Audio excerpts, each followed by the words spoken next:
Hello and welcome back to ESL Challenger League Season 48. I, of course, am Wolfie, and joining me, as always, for the best of the action this evening is Dean. How you doing, man? Yeah, I'm good. We had a banger of a game last night. I think this is one that might struggle to follow up on just how intense that the previous matchup was. But Monte versus Kai on paper, this should be a pretty entertaining one for sure. It certainly should be. Two teams with a lot of potential, obviously a lot of chopping and changing. One side of the things, we'll get on to that in just a second, though, because we have got to rattle through some of the admin, shall we say, of the affair. Starting with the format for this one. Obviously, Challenger League has had a bit of a change up in the last few seasons, so it's always good to get the explanations on the way nice and early. So stage one, as you'll see roughly in the middle of your screen, decides how the groups are going to be split, and you get split into your high, your mids, and your lows for the second stage, depending on whether you place top two, middle two, or bottom two in that group. And as you can see on the right of your screens, that then sends you through to stage two, where you'll either be deciding how you place in the playoffs, whether you stay in ECL, or if you're unfortunate enough to end up in that low group, whether you're going to be relegated in a relegation tournament, if you're going to be straight relegated, or if you might just skim your way into ECL. So it's a bit of a complicated format. Essentially, what it boils down to, especially this early on in the season, win all your group games. Win all your group games, get yourself a nice high seeding, and you basically guarantee you're in ECL next season, regardless of how the rest of the things split up. Even if you can get inside the top four, that's basically guaranteed. But getting into the top four is no mean feat. And as we mentioned yesterday, Dean, Group D, which is where we are tonight, looks stacked as anything. Yeah, only a few games haven't been played so far. Kai actually already have a win to their name, which is obviously one of the teams we're going to be covering there today. But you've got Eyeballers in there as well, Insolo, Monte, obviously, who are covering as well, Sashi and Zero Tenacity. It's a group that is stacked as hell, but not really with massively established teams, but a lot of teams that you look at as like, wow, they could be really good. Yeah, and that's pretty much the theme across the board, right? You look at Group C and you go Team Space, Para, Namiga, Aurora, BA. Again, huge amounts of potential across that board. So many very talented players. Arkrud as well, just to round things up. So it is feeling pretty damn stacked. Obviously, we were over in Group A yesterday watching Nine Pandas take on 3D Max, who again, two teams who on another day you'd be saying should be quite comfortably making their way through to playoffs, but not quite getting there. And we can now take a look at actually how this group's panning out, because as you said, we've now had a few games. We've started to get those games rattling through. We didn't have that so much yesterday, but a good number of these teams have now played. And I think some of them have actually played more than we've even got on here. So over here, we've got Movi, Zero Tenacity 1-0, Insolo 0-1, Monte 0-1. I'm looking at potentially Insolo being 1-1, having played two games now.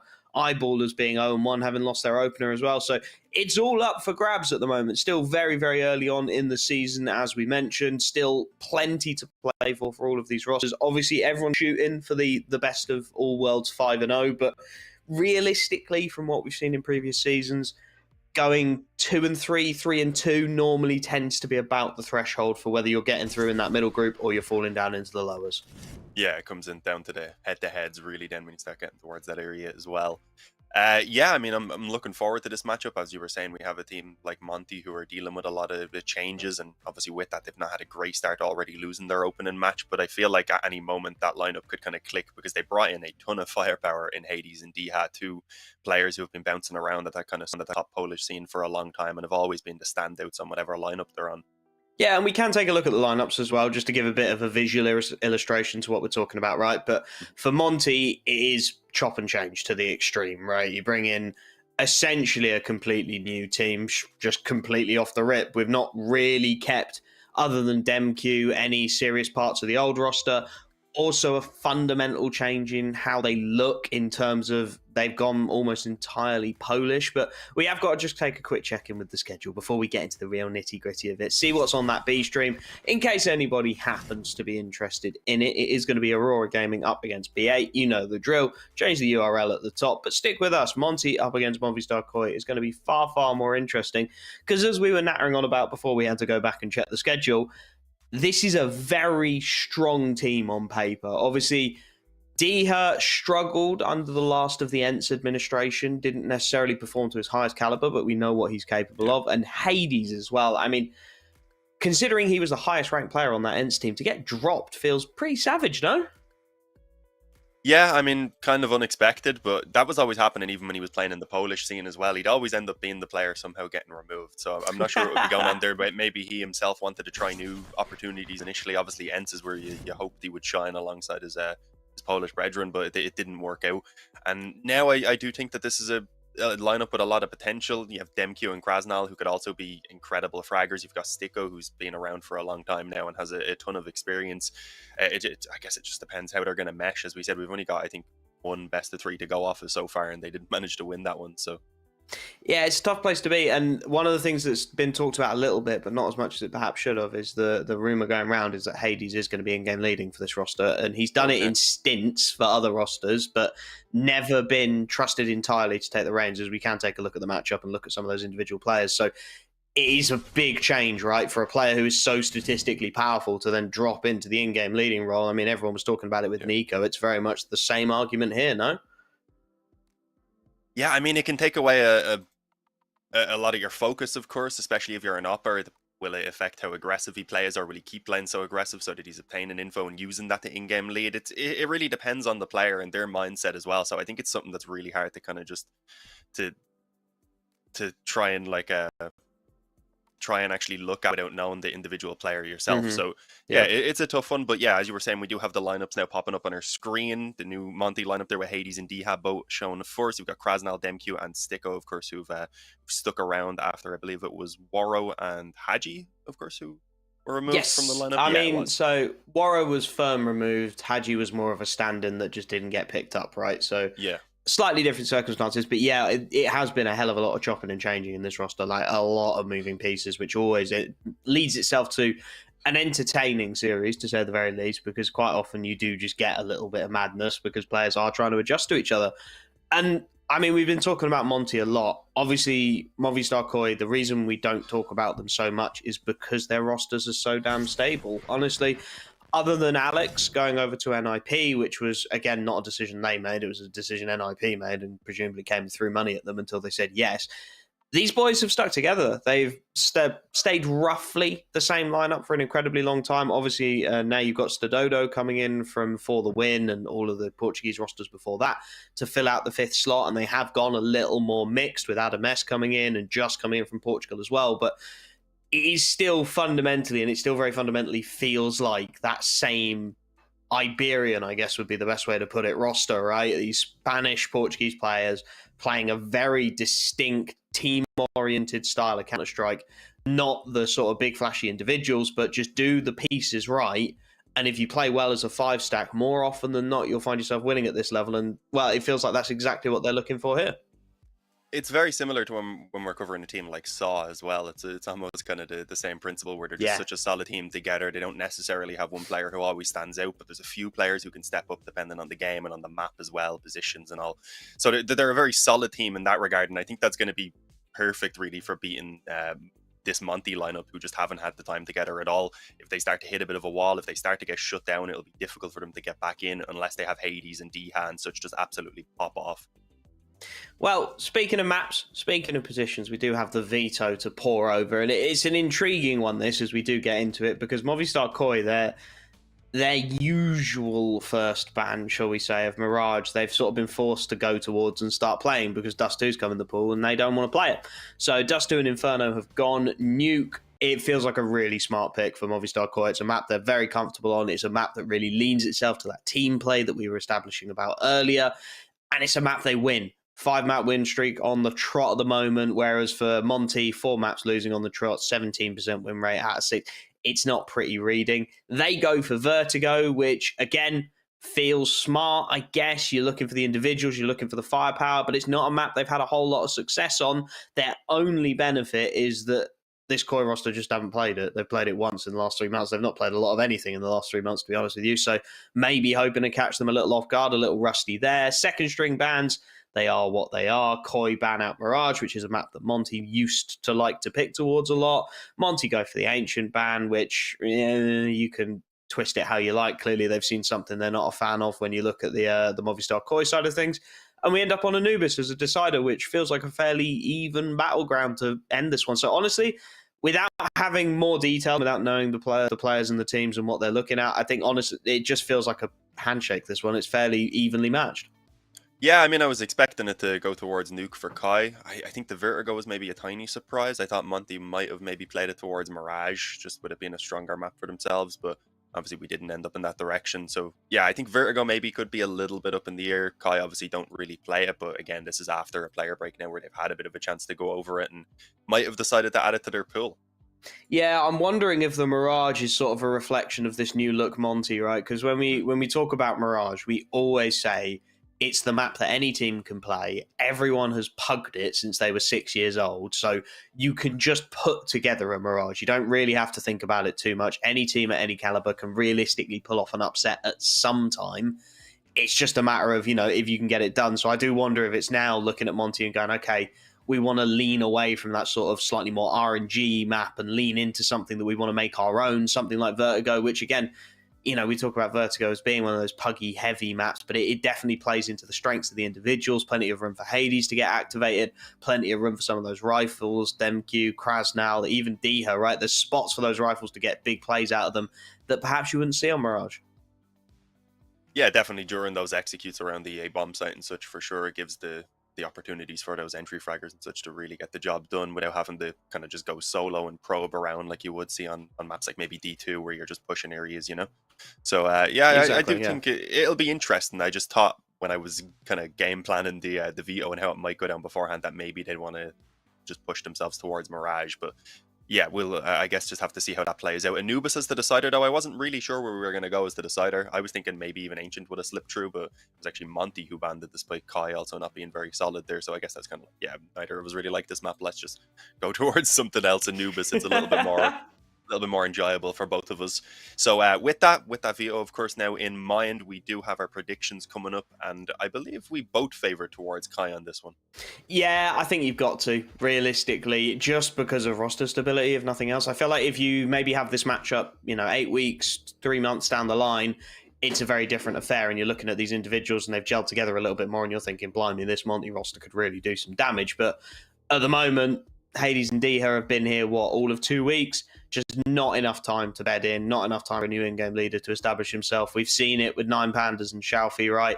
It's a tough old deal to really build yourself in as an in-game leader and get yourself going, and to have one of your star players, arguably in Hades, pick up that role and then have to try and make it his own and try and make the adjustments that he wants. It's going to take time. It's going to take a little while. And for me, Koi have such an established reputation. We know what they're going to bring. We know they're going to do a solid job at the very minimum. And I can't say that for Monte right now. I can't say in any certainty that we're going to get the lights out performance you would expect.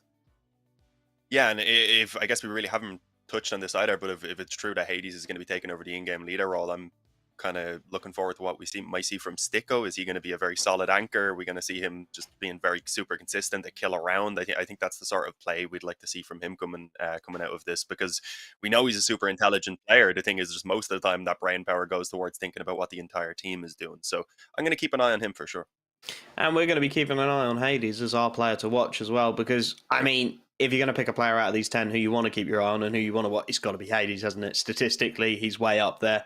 Love the amount of impact that he can have. And you've got this whole other sort of angle that we've been nattering on and on about, okay, he's in-game leading now. What's that in-game leading style going to look like? How's it going to impact how he wants to play?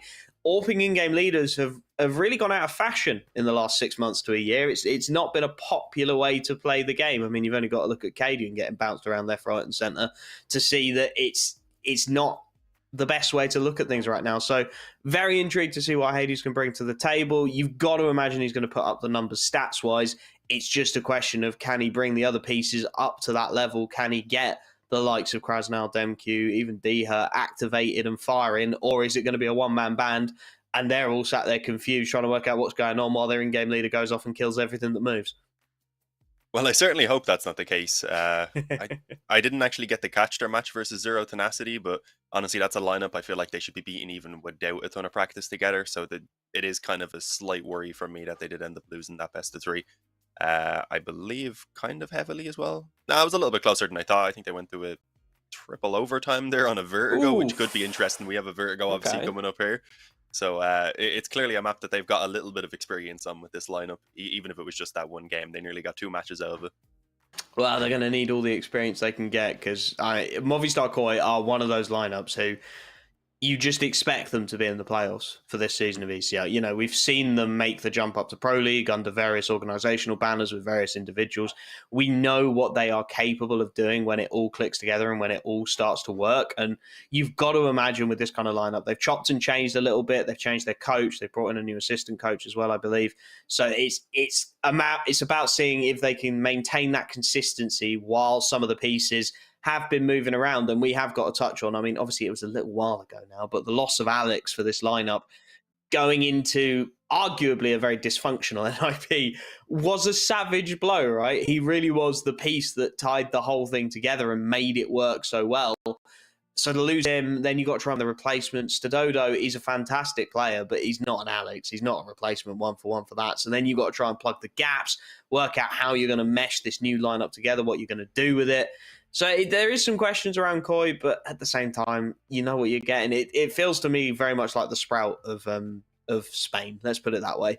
You know what you're going to get. You know how they're going to look. You know how they're going to play. No matter what 5 players they put in the server, they have got their style and they are going to stick to it. And we'll have to see if I'm chatting absolute nonsense or if that does continue to be the case as we head into our first map. Nuke on the table. An interesting one for a new in-game leader, Dean. Yeah, for sure. It'll put him to the test. As you said, we'll have to see what style changes, whether he approaches the Oppen a little bit differently or if he's just going to try and keep on going in that regard as he would normally and then call on top of that. We'll keep an eye on Hades. Camera initially shows us there. ABG up on towards the silo, but they've already got the flashes outdoor. I believe they naded the door off as well as a quick A-split. As you can see, ABG leading the way. They're actually going to go around towards Hell as Adam takes that initial fight in towards main. One frag already goes down. A trade, though, from Krasnal as he takes control of the hut. This is a big position to find now so that they can set up for this retake in main. Really well positioned to do so, and Krasnal's Julies continue to ring out. Quick headshot onto Mopos has made this retake feel viable. Stiko's on a slow flank, trying to work his way around. The rest of the team still sat in and around lobby, just hoping perhaps for some over-aggression, but instead they peek a little too wide, and Krasnal goes down. Demq can't get the Julies working like his teammate could, and a flurry of kills come through. Just everyone really contributing. Stododo comes out with a double. Davigi and Adam S getting some more just to tidy up the pieces. And what looked like an incredibly promising retake fell apart at the seams in a matter of seconds.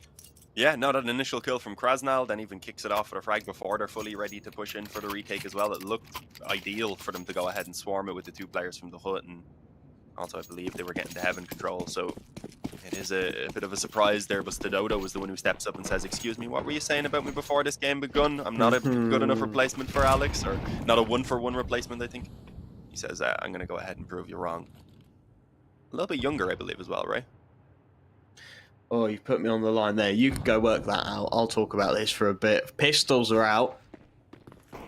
Hades ringing that scout towards the upper site. Stiko's in a good spot here as Adam S deals with Krasnal, but he's just not quite able to adjust the crosshair in time. And Hades, well, he's tagging players up, but he's taking a lot of Mach 10 damage in and amongst it, so just HE will finish the job. And at this point, the full spy is looking very limp indeed for Diha and Demq. Just hoping maybe an exit or 2. Younger, by the way, so nothing, okay, nothing not too much. It much. was a little bit more than that. And this is starting to look, well, it's a very solid second round. Anti-4 spy went moderately heavy on the rifles. We have seen teams commit more significant investment, sticking with 2 Mach 10s on the Movistar Koi side of things and making it work. Obviously, Mopos and Adam taking some damage, but that's nothing to really be concerned about. And they don't really need to worry about hunting this one down too much either. It's just a couple of upgraded deagles and armor. So happy, realistically, to keep the rifles in hand, let them survive through to the next one and start farming up your cash for a 3-0 start.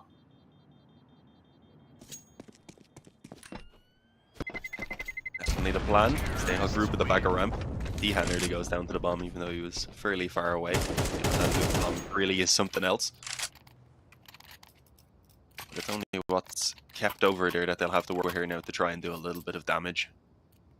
There's a HE and a smoke to back up the Deagles and the Kevlar, and well, Movistar obviously, or Kai rather, managing to keep everything standing there in that round. Will still have the few rifles, a Galil and a couple of Mach 10s.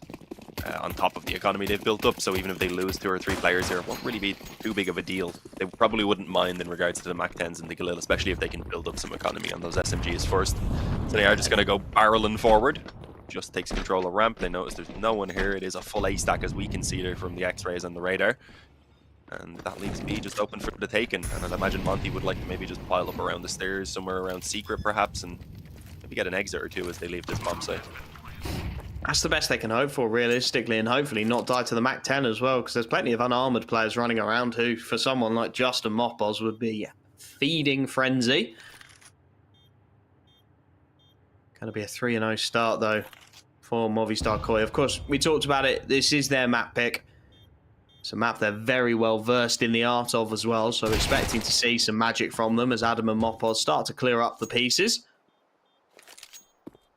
Question is, what will Monte offer on the CT side? So far, not offering very much whatsoever. A couple of kills in the pistol, really haven't found anything other than that, which is going to be a little concerning because, as you said, the economy last round was looking pretty good. Now it's looking insanely good for the T side, and they're only 3 rounds deep.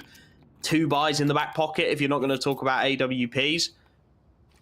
And for Monte, as they try and scramble this investment together, Hades does get his hands on the big green, but it's not a good look. Not seen a defuse kit come out yet, which is always a big risk to take on Nuke. Hades not picking up any utility at all to get that big green in his hands. And Stiko, Krasnal, and MQ sacrificing head armor, which normally we don't bother talking about when you're up against the T side. But there's 2 Mac 10s and a Galil in play still. Yeah, that really could be a problem.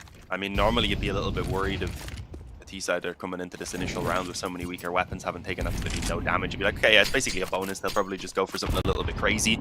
But they realize right now that there might still be some weaknesses to the buy, so they're happy enough to take things slow, try and feel out what this defense is, and run down what is already limited utility, as we can see there. A little bit of damage at least being connected there from Diha on towards Davi, I believe, when he was up on silo.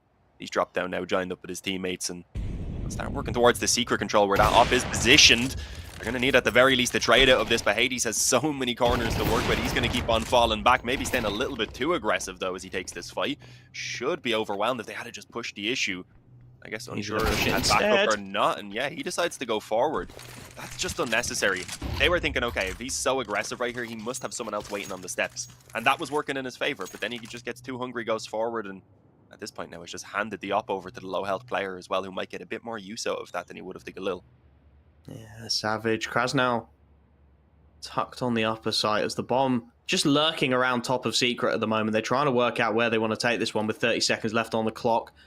Realistically, a bunch of these CT positions are unknown, including Diha.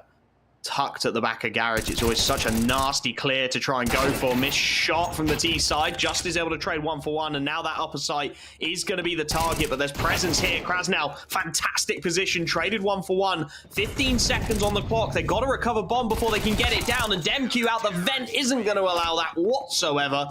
Stiko flanking into the hut to finish the job, and well, it's expensive for Monte, and there were definitely some missteps in amongst it, but they get the round on the board, and that really is the critical factor. Yeah, as we'd said, it's not like it's going to cause Kai too much trouble immediately, though. They're going to need 1 or 2 more gun rounds, potentially, even. As you can see, most of the team there has enough to purchase again in the next rounds. Dodo would probably be limited to an AK, sure, but he'd still make it work, so a healthy position. Yeah, I was about to say, they're definitely stopping this round, it looks like. Hopefully just a quick fix on whatever it is. Krasnal, is he the one maybe having an issue? I mean, he dropped all his guns. Yeah. But Stododo's also dropped his AWP, so I don't think we can read necessarily too much into that. Demq needs to be a little bit careful here. If he takes damage, I suppose they've already called the reset, haven't they? So if he takes damage, it is what it is.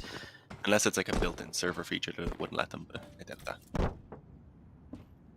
So we'll just enjoy a little bit of KZ as the players wait for the admin to come back and reset us, and we'll work out whatever the issue is and get back into the action as soon as we possibly can. But as you were saying before we got here, I mean, it gives us a lovely little freeze frame to talk about the economy and the situation that both these teams find themselves in. You know, you look at Movistar Koi on the right-hand side of the screen, plenty of cash in the bank. Loss bonus will top them up quite nicely. If this one goes wrong, they're full buying again. Whereas you look over at Monte and, well, Krasnal has only got an MP9 on the floor. There isn't a rifle even available for him, and their investment is near enough absolute. They've spent every penny they've got trying to get something on the board. So it leaves them in these sort of precarious situations where they're only one round away from being back on an eco and from allowing Movistar Koi to extend their lead, and every round becomes... I mean, every round is a must-win. It's a bit of a cliche to say every round becomes a must-win, but financially, to stay on top of your opposition and to keep rifles in your hands and to keep the utility that as a CT side is so desperately required on a map like Nuke, you have to be winning these rounds. You have to be winning these swings. You have to be resetting that T-side economy every chance you get. There's not going to be any quick resets on the T side anyway. Kai, on the other hand, have a chance definitely to break Monte down here quickly if they can come swinging and take a decisive round win for themselves. At that point, then they'd be up 4-1, maybe even heading towards 5-1 on the D side, which would be worst case scenario for Monte. Not sure if we have any news about what the issue is here. Hopefully something minor. Oh, Nothing yet. random firework just went off there. I know you heard that. We just get to talk about any old nonsense for a bit. I think that's how it works. What the hell are people letting off Have a look fireworks? at some of the other games that are going on. There's the reset. That's what we wanted to see. Just having a nosy down the scorelines. Most of the games haven't really got started yet, so I'm not even going to bother saying the scorelines because there's a lot of zeros and very few numbers, so it just looks like everyone's having a bit of a moment. I'll close my window, one sec. Dean's abandoned us. Some interesting decisions to make, and yeah, Krasnal has ended up with that MP9, and that's the real concern here. I mean, it's fairly viable. Nuke is one of the few maps you can realistically get away with shotguns as well if you can position them in the right spots and they can have impact, but it's never a great look for CT side if your full, in quotes, buy includes an MP9 and still only includes one kit as well onto Dia. I mean, Hades has got enough money in the bank that if he wants to go for it, he can. I think they probably should. On a map like Nuke, it's so easy to lose one kit. Well, doesn't look like he's going to bite just yet. There is still a bit of time in this pause before we get back into the action to see if they do want to make that commitment. Always does feel like you need at least two, though, right? One on either side, one upper, one lower. Otherwise, you get picked up and they go lower, and you've got someone running around the upper side like a headless chicken, trying to work out where the kit went down. And, well, just as I'm saying that, Hades does opt for the extra investment. A smart call made. Let's see what they look to do with the firepower they've got. Krasnal on the MP9, as expected, top of hut. Position that can have the most impact. And, well, on the T side, Movistar Koi and Stadodo's AWP start to work their way outside. A bit of spam here and there. Just trying to keep this CT side honest in the opening moments. All of the smoke's pretty much put down immediately as well. And they have a few left, sure, but they didn't really wait out at all. Just expecting perhaps a fast play to come out from Kai. Not the case though, they're happy with a default for now. I mean, to be fair, Koi have used up most of their smokes as well. They've still got a decent execute in the back pocket with the flashes and the mollies, but not going to be locking off angles anytime soon. And, well, as we creep our way down towards Trophy, it looks like Stiko is going to be the one to be tested. Bit of an off angle for the rifler. Can't hit his first shot. The flashbang goes a little deep, but he'll be able to retreat to the relative safety of bot ramp. Diha looking to support, but has to reset towards heaven. So it's going to be ramp room control established. Movistar Koi just looking to leave a lurker there as they exit the position, just to be trusted to hold things down. Problem is, it's not really drawn that much of a rotation by the CT side. I mean, Krasnal's committed to the vent, sure, but he was only ever on an MP9. So with 28 seconds left, as DemQ deals with Davigi, this starts to look very one-dimensional. Big HE comes in, but there's no more util to clear this man out. Finally, a HE rings out, but Hades has stayed hidden, or has he? Mopos reads it to perfection. Diha doing what he can from heaven, but as Adames takes out his teammates, this starts to look ugly. Stiko still in the vent, desperately trying to dive out. Buys the 2-on-2. Stadodo, big shot missed, and now maybe there's a chance. If not for this flank, Stiko wallbangs the AWPer down to buy a 1v1, and it's on to Mopos. Up against Diha, we talked about how those performances needed to go up a level, and it's not going to be for this round. Quick headshot, quick reaction, And a quick 4-1 start for Movistar Koi.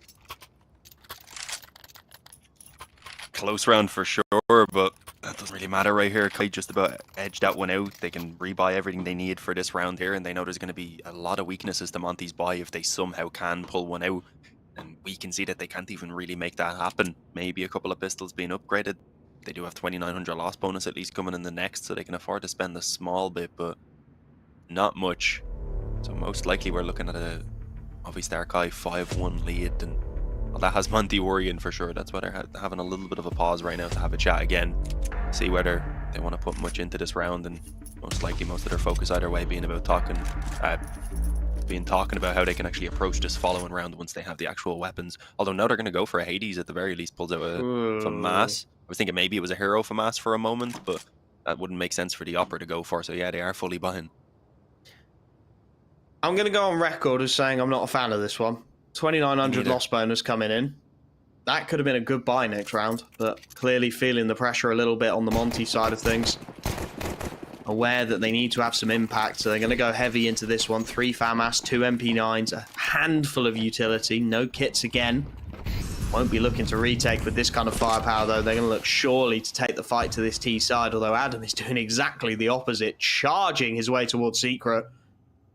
Already caused a slightly swift rotation from Diha and Hades, and well, there's a game of timings to be played here. Hades wants the information. He wants to press up into the AK and does get the better of him. The FAMAS rings out. Big opening kill found by the CT side. Something to work with.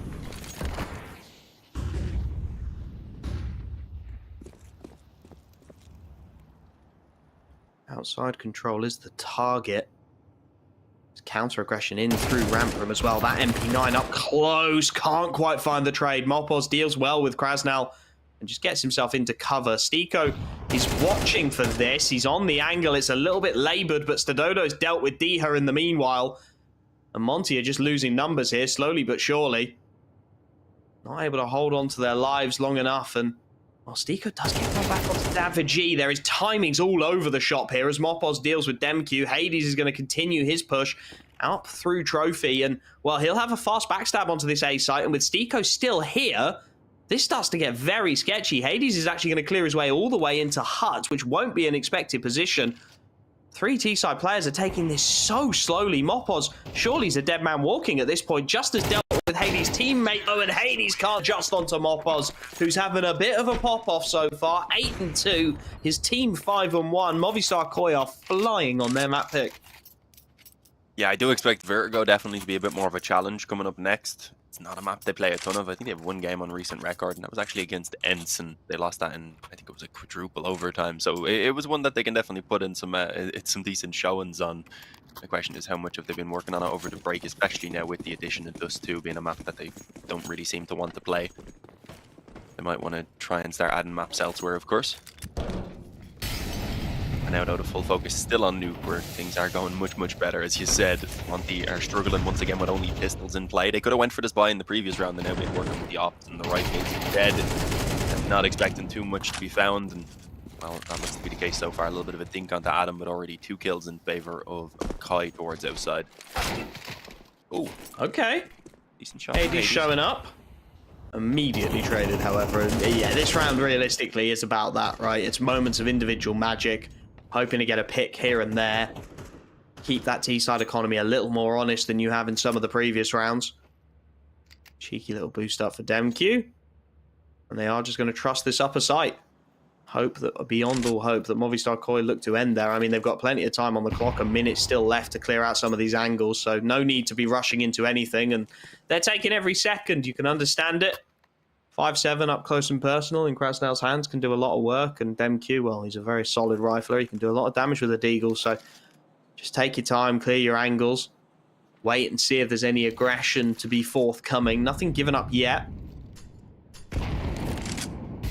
To blow open the squeaky door and just slowly executing their way in towards this site. Demq up in heaven. Potential to get something done with the deagle. A lovely shot to open it up, and that's baiting these rifles right into the crosshairs of Krasnal, although Stadodo is so ready for it. Doesn't even need the AWP. P250 out, 2 clean 1-taps. Job done. 6 rounds already on the board for Movistar Koi. And is it time to start panicking if you're Monte? It does feel like it is. Yeah, I think they've been panicking for a couple of rounds. That's why they went for that force buy, and it kind of just made things spiral out of control. Now they've taken a bit of a breather with that eco. Hopefully, coming back onto the guns, they have a chance of turning it towards at least the 5-round half, I think, is the goal. They don't want to be dropping more than one round. Ideally, they'd like the 6-6 scoreline. Put themselves in a decent spot where taking that pistol round to kick off the second half could give them a bit of breathing room to even get a lead going early on their T side. Otherwise, it really could be a struggle here.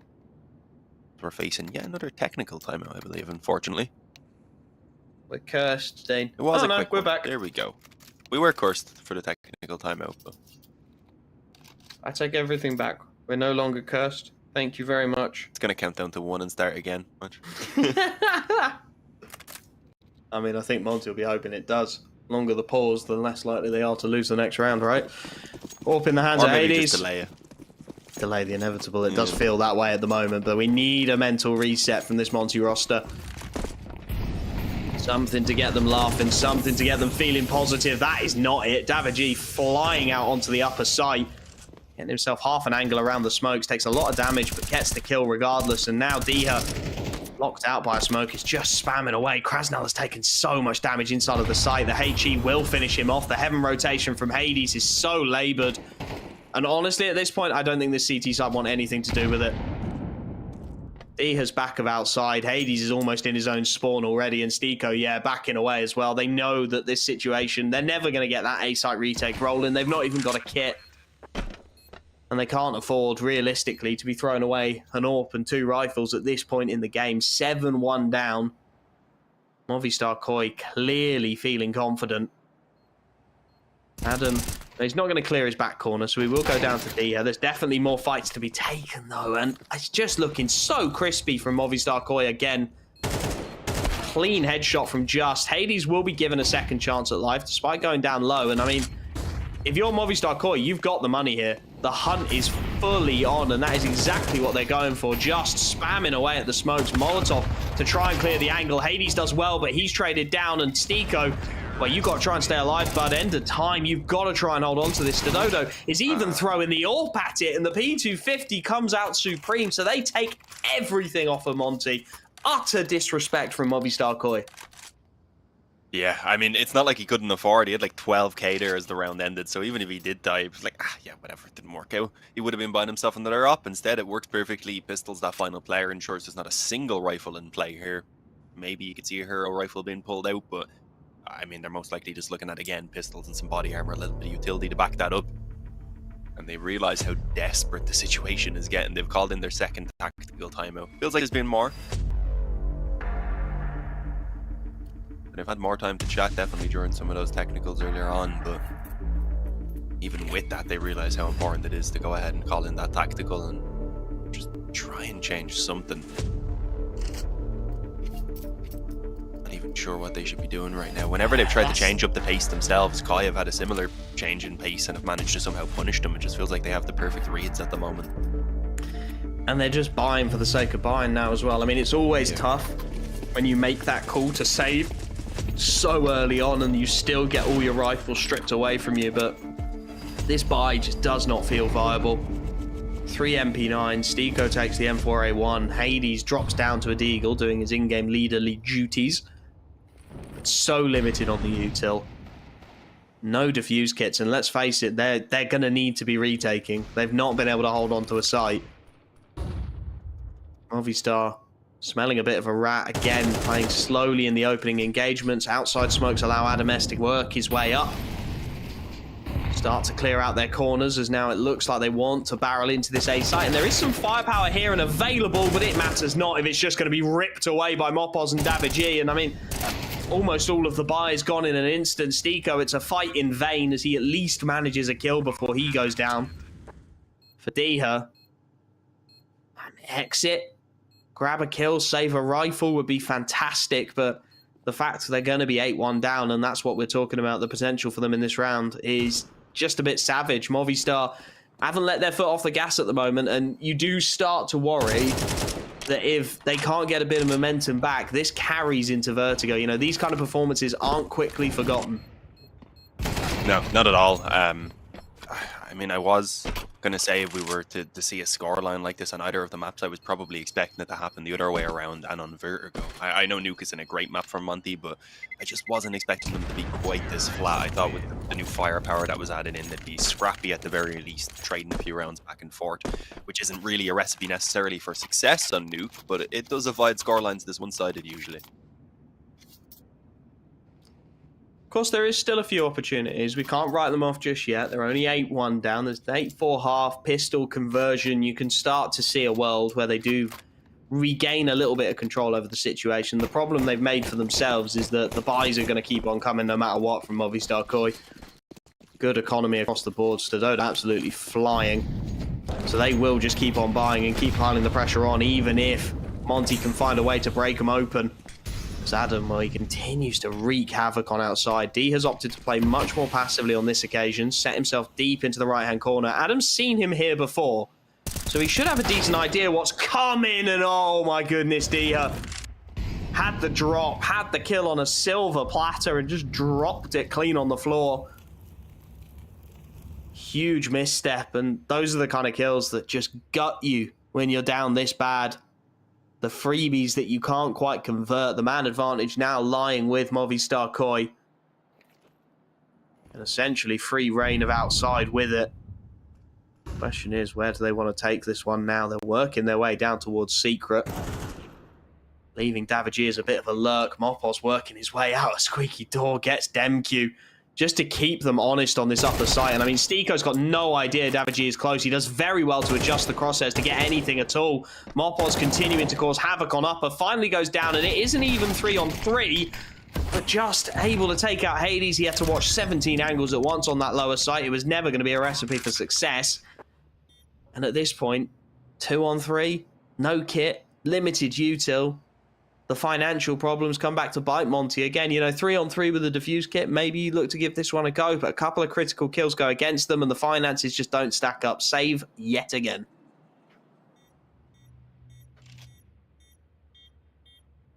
Yeah, I mean, they'd just be throwing the weapons away otherwise. They desperately need round wins, but it just isn't going to happen with that clock already ticking away too much, they realized earlier. And at least now we'll have 2 AKs to work with, but at 9-1, is that really going to make all that much of a difference? They're trying to claw back now these final 2 rounds.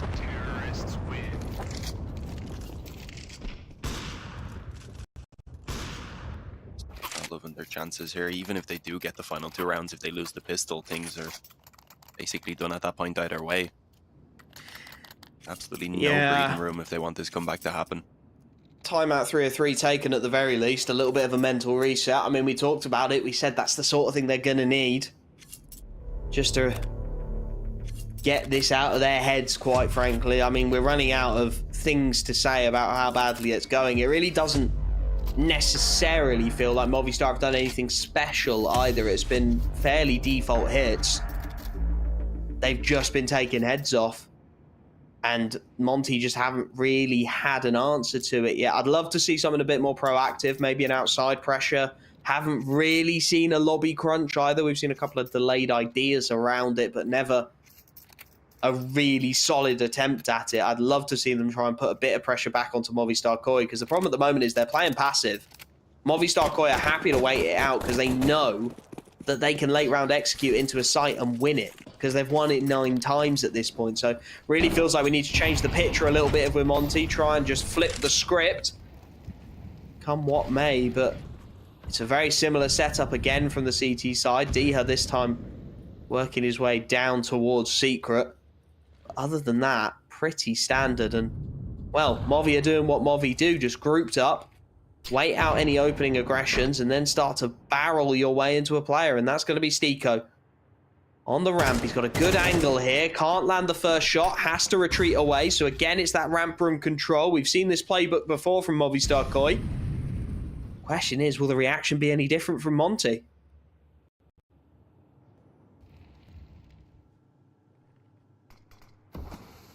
Not right now, no. No rotations really coming through, just waiting to see where the actual commitment will be found, because they still don't really have any true info other than the fact that they know they've lost ramp. I tell you what, if they kill Stiko here, it's done. Yeah. There's absolutely no backup, as we were saying. the closest player back towards the bottom of the secret steps. That's Diha, I believe. He's the one with utility as well. That would actually be quite useful in this position right now if he could put that molly down as the execute starts to come forward. Sticko going to be forced back from the angle, revealing more of his body, and well, I was going to say leaving him in an awkward spot, but Diha from the doors is there to assist. Mopo's dropping down right into the crosshair of Sticko as a sitting duck. A single trade so far is all that Movistar have managed to find, and they don't have a ton of time. Although with the smokes, they should at least get the bomb down, and they might have done some decent damage if I hadn't moved off the fence. Instead, it's going to be Movistar Kai again, who clean up the frags. That rotator up on the top A bomb site, just not expecting the lurk from Adam, and it's all on the Krasnal now. He's not having a fantastic game. Really, no one is on that Monte side of things. That was tough. Man advantage situation. Stadodo just decides that this is his turn to pop off. Thank you very much. 9-2. Couple of big kills on the AWP to stop any aggression coming in. Adam does well on the upper side to catch the rotation before he makes his way down. And, well, it's double digits for Movistar Koi. Sitting pretty. As you said, it's nobody really showing up for Monte. I mean, it's a tough place to show up as an individual if the team isn't firing. Nuke, not the kind of map where CT can really take over the equation. But again, it felt very standard. We've seen that round already from Movistar Koi, that take into ramp room, and Monte reacted the exact same way, gave them the presence, but weren't able to hold off as the site hit comes in. So again, you just feel like there's got to be a change up in this CT side. Something aggressive, something proactive, put the pressure back onto Movistar Koi, make them make some decisions that they're not comfortable making.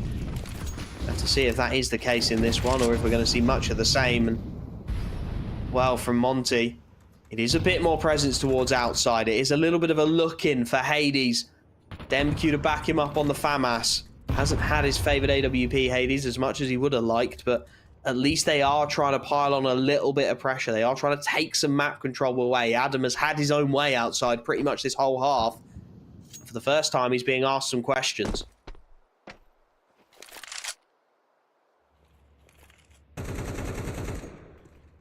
There we go. Okay, Krasnal actually pushed through the hut, I believe. There, Mopo's hoping he'd follow up on it, so didn't try and immediately get the trade. He did see the wall go down outside at the same time, and there we go. Krasnal had actually stuck around in the hut. That leaves things a little bit exposed now with Demq over towards main, especially with that smoke in place. Hades can't actually see the cross in towards, so he's going to have to try and stand his ground from two different angles, and, well, it doesn't work out. I think they've actually bailed back from the lobby already, but either way now with main open, they can still go back in this direction and, well, maybe punished around at the same time. There we go, as you said. Timing 2 seconds earlier, and Sticko likely has him coming down that ladder. Instead, both of these players left on the A bomb site. Bomb still not yet fully committed really in any direction. Should be brought somewhere soon because there isn't a ton of time. There we go. This is crazy. It's just players going back and forth all over the place, taking fights, and, well, for now they're working for Movistar. But look at the hell. That is savage. Diha just wanted to rotate to the right side. That's all he wanted to achieve as the bomb goes down lower. All he wanted to do was rotate to the right side. Not allowed, shut out, shut down. Hades is done for. 11-1. Utter dominance from Movistar Koi as we head to the halftime.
Well, a half that Monte will want to forget, a half that Movistar riders will want to finish. Movistar Koi, there you go. That slip of the tongue was always going to come. That Movistar Koi will want to finish in style. 11-1 up. Headed, of course, over to the CT side of Nuke. I mean, you couldn't really write it if you were looking for a better way to shut this one down early. Monte picking up a little bit of util into this one. Molly and a HE. Expect the HE to go towards Squeaky Door and then some kind of Molly to clear out some angles as there it goes. And it will be this fast-paced pop into the upper site, or is it round outside the go? Adam, a little awkward and laboured initially, but then the headshots start flying too, and Stododo bailing him out with a third. That's the round done, Dean. How are you? Yeah, no, I'm good. I mean, Adam even was completely unsure of how he managed to get a second kill, especially. But I mean, even the first one was a bit of a struggle, to be honest. He should have been dead. 3 players with Glocks staring him down close to medium range right there. He knew he was doomed, and somehow Movistar Kai took control of the round. 1 casualty now. Maybe there's still a chance here for Demq and Sticko to make something happen, but it's going to be a very, very difficult 2 versus 4 for them, especially with the bomb under the control already of Movistar Kai here. That's why I figured I'd be the one to make that slip up first. You read my mind. Molly goes out. That's really just rubbing salt in the wounds. That Molly is incredibly unnecessary. 30 seconds left. Demq, he's dropped on by Stododo. It's a little awkward, a little laboured, but the kill comes in regardless. And, well, that really just sums things up for Monte. 12-1. The outside hit demolished at source. What should have been a relatively free kill onto Adam. An angle that's not cleared. A laboured fight that goes against them. And Movistar Koi are not going to let them breathe here. Straight into the rifle, straight into the aggressive firepower. Just has got himself an M4A4. And, well, without that bomb plant down, Monte's force buy, it was never going to be pretty. So we've got, what, Deagles, Tex.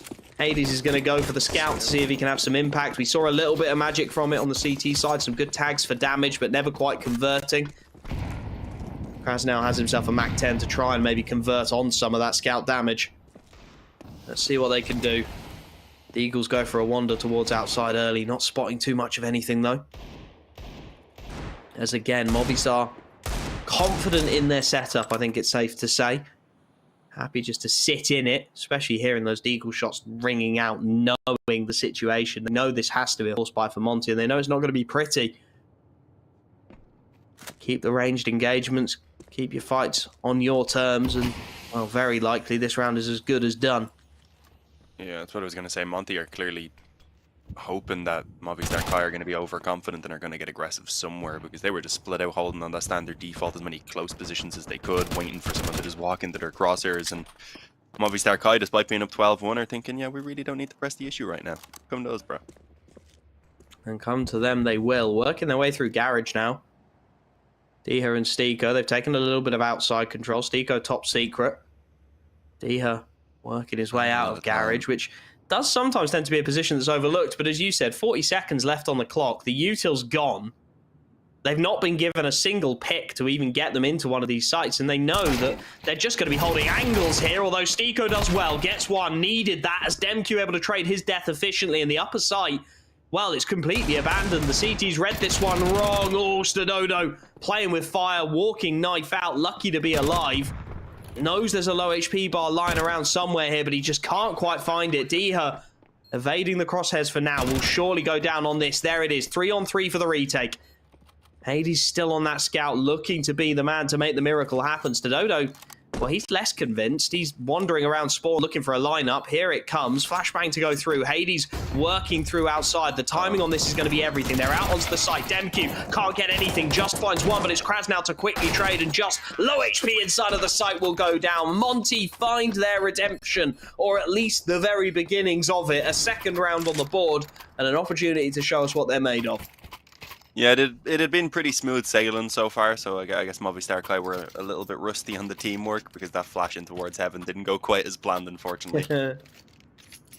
Just then fell down and took a ton more damage as well, put himself on like 8 health instead of the already pretty abysmal 25 he was on, so that 1 versus 2 really wasn't all that winnable for him, unfortunately.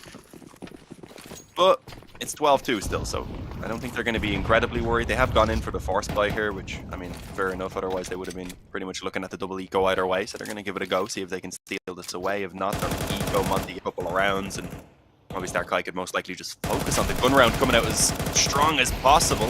Tabby G tried to creep around the smoke. Open, I guess that Monte would have left it open. Not too likely. Yeah, should have had his teammate ready alongside him, perhaps. It's just one of those, isn't it? Stico finding a kill through the smoke. Makes this round a very ugly one indeed. And Monte are aware that if they are even going to dream of a comeback, these kind of rounds have got to be incredibly clean. So not taking any risks whatsoever. Using the util to clear out their angles, not pushing into a site too early. They will look, group up and play as a unit. MQ, Stico and Krasnal wandering out. Nice headshot for one off just, but he can't quite find the adjustment to double it up.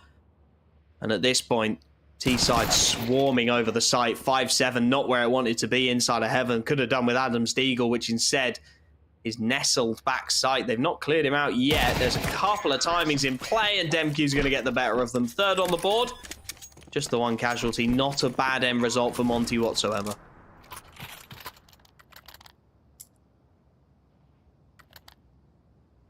No, at the very least, if they can get it as close as possible. I mean, they're still fighting for an overtime here, so it's not going to be easy. You get it to an overtime, there's still even more to go after that, so it's basically going to have to be what would have been a 16-0 before.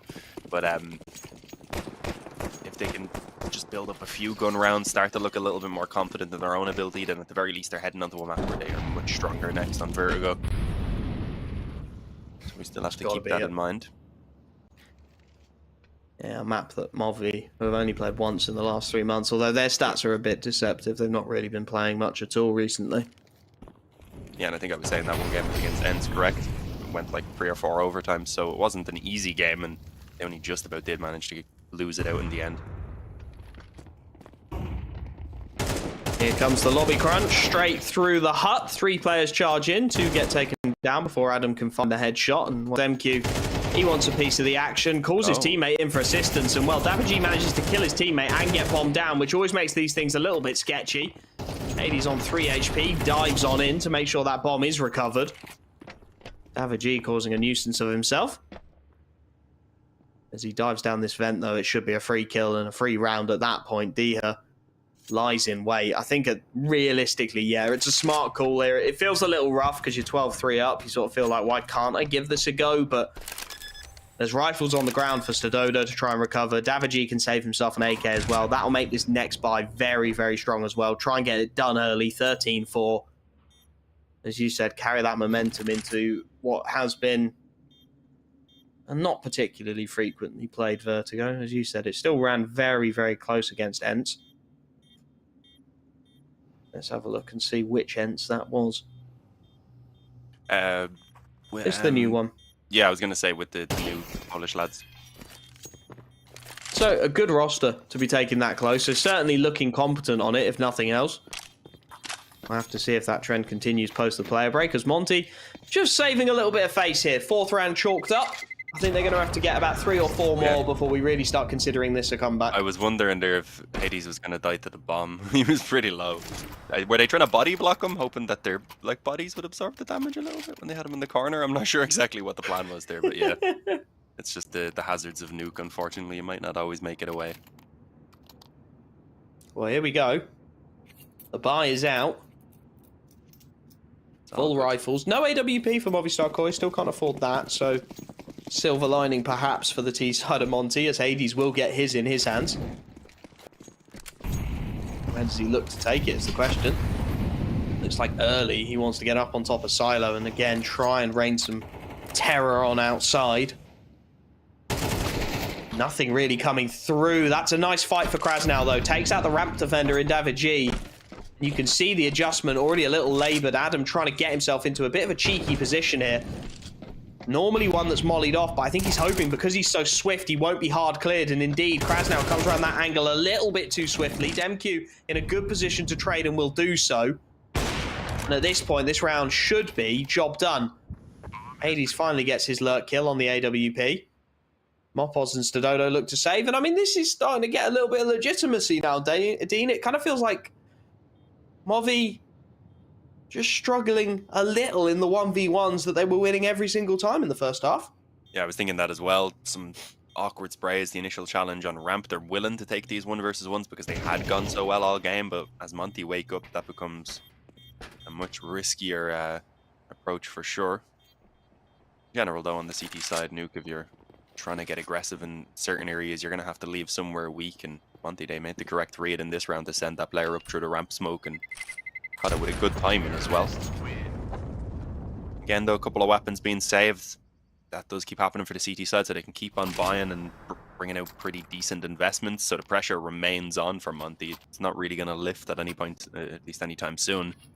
But I would like to see maybe a tactical pause here. I think we've got a technical for a moment. Only a brief second. Yeah, I agree. Especially since they're only buying here because they've got a couple of drops in as well. So if they do lose this and they don't save weapons again, then they are probably looking at an eco. And even with the buy here, a couple of players are probably going to have not quite perfect utility. So I'd like to see a plan in mind here, especially now that they've finally got an op. Yeah, agreed. Definitely feels like they can't necessarily just rely on the defaults to work in the same way they were on the T side, right? Things have started to go off the rails just a little bit. Spoke about confidence into map 2, and this will be buoying Monte up nicely. So Movistar Koi would do well to shut this one down before it gets too tense. Still plenty of opportunities, of course, to shut the door, and on max loss bonus now as well. So the buys in a couple more rounds, if they get there, will look very, very solid. This one a little more sketchy around the edges. Lacking util. Cedodo gets his big green, but his teammate Just has got to go down to an MP9. And well, they're going to try and press the issue outside here. That's a good flash from Krasnow. A little later than you would have liked, but it gets the desired effect. Diha deals with the outside control. And now, almost immediately, you can see the CT side scrambling a little bit. Mopos working his way down into the vents. Cedodo on that AWP, just trying to get into a position to have some kind of impact. But Monte have stalled. Played it smart. Just waiting to see if there's any over-aggression before they plan out their execute, which looks to be aimed at that A site, where currently Just is solo. An MP9 in hand. There is an aggression towards the ramp. Stiko lies in wait, expects it. The timing on it is good, though. And Davigi and Cedodo combine beautifully. 3 kills, bomb down. Hades knows he's got to get that bomb recovered, and indeed he does. Will be able to get into the A site with Just going down, but there's a lot of timings on the board now. Davigi knows it. Teammate low HP. Diha, nothing he can do. He pops out the vent to his demise. And Hades, what have you got for us? We're in need of a hero here. 1v3 gets the first. There's a couple of isolated fights to potentially be taken here on timing alone, but Mopos' spray will mop up the remaining pieces. 13-5. It is Movistar Koi who find themselves the victory on their map pick and Nuke. I mean, it's a tough one because it kind of, you would have come into this going, that was a fantastic performance by Movistar Koi, really nailed it, looked very, very solid. But that little bit of a let up at the start of the first half, it kind of takes a bit of a shine off it, right? Yeah, I mean, at the very least, Monte have somewhat awakened from whatever sort of slumber they were in for the first half of that entire game right there. And now, since they're going onto a map where they should be pretty clear favourites of Vertigo, if they can wake up early again, take the pistol round, then I do think we have them coming alive and again making this a series that could go either way. We kind of needed for Movistar Kai's sake to shut that one down a little bit more convincingly. So yeah, at the very least now I do think we have to be a little bit more cautious going in towards Vertigo. I do think we have the player to watch to have a quick mention of. That was Hades that we chose, and he didn't have the greatest game. Started to wake up a little bit in that second half, but him and Diha were both actually pretty quiet. I think it was Krasnal who started to really find some confidence towards the end of it. Stiko had his moments as well, I believe. Yeah, he was up there. I mean, amazing. It was one of those, right? Adam really got a lot of control. Mopos was winning everything left, right, and center. Like, you can just read down the entire line of Movistar Koi, and they all had a big impactful moment. They all really put their stamp on the game, and it just didn't feel like Monte really got the opportunity to do that. Their CT side, they just lost 1v1s. It was really as simple as that. A lot of the time, the fights weren't going their way.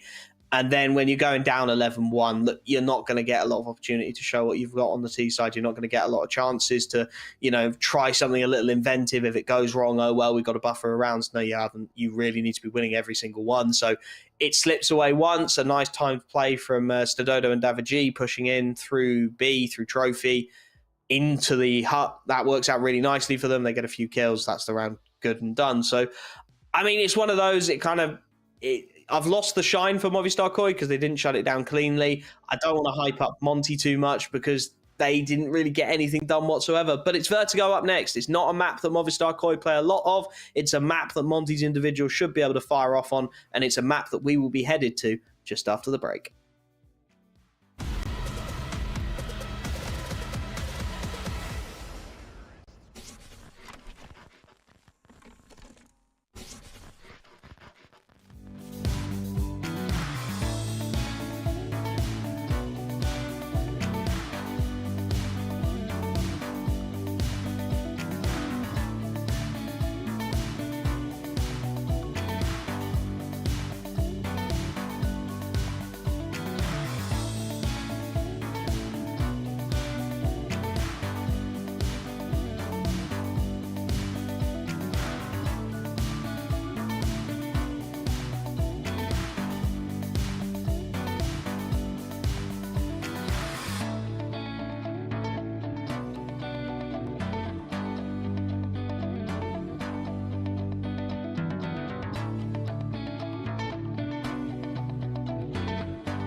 Well, a bit of a demolition on map one, and one that I don't think the boys on Monte will really be wanting to lingering on for too much longer if they can avoid it. And of course, with Vertigo coming up, it is a good opportunity for them to go for the reset. It's a good map for them. It's not a map that Movistar Koi play a whole lot of, although, as you said previously, they did run very close the one time they played it in the last 3 months. So this one feels a lot more up in the air to me, right? Yeah, agreed. I mean, for Monte as well, they've got a decent amount of games played here, but the stats are a little bit iffy. Even in a lot of the games they win, it tends to be relatively close score lines. They've got some losses in there against teams that I'd expect them to be beaten as well.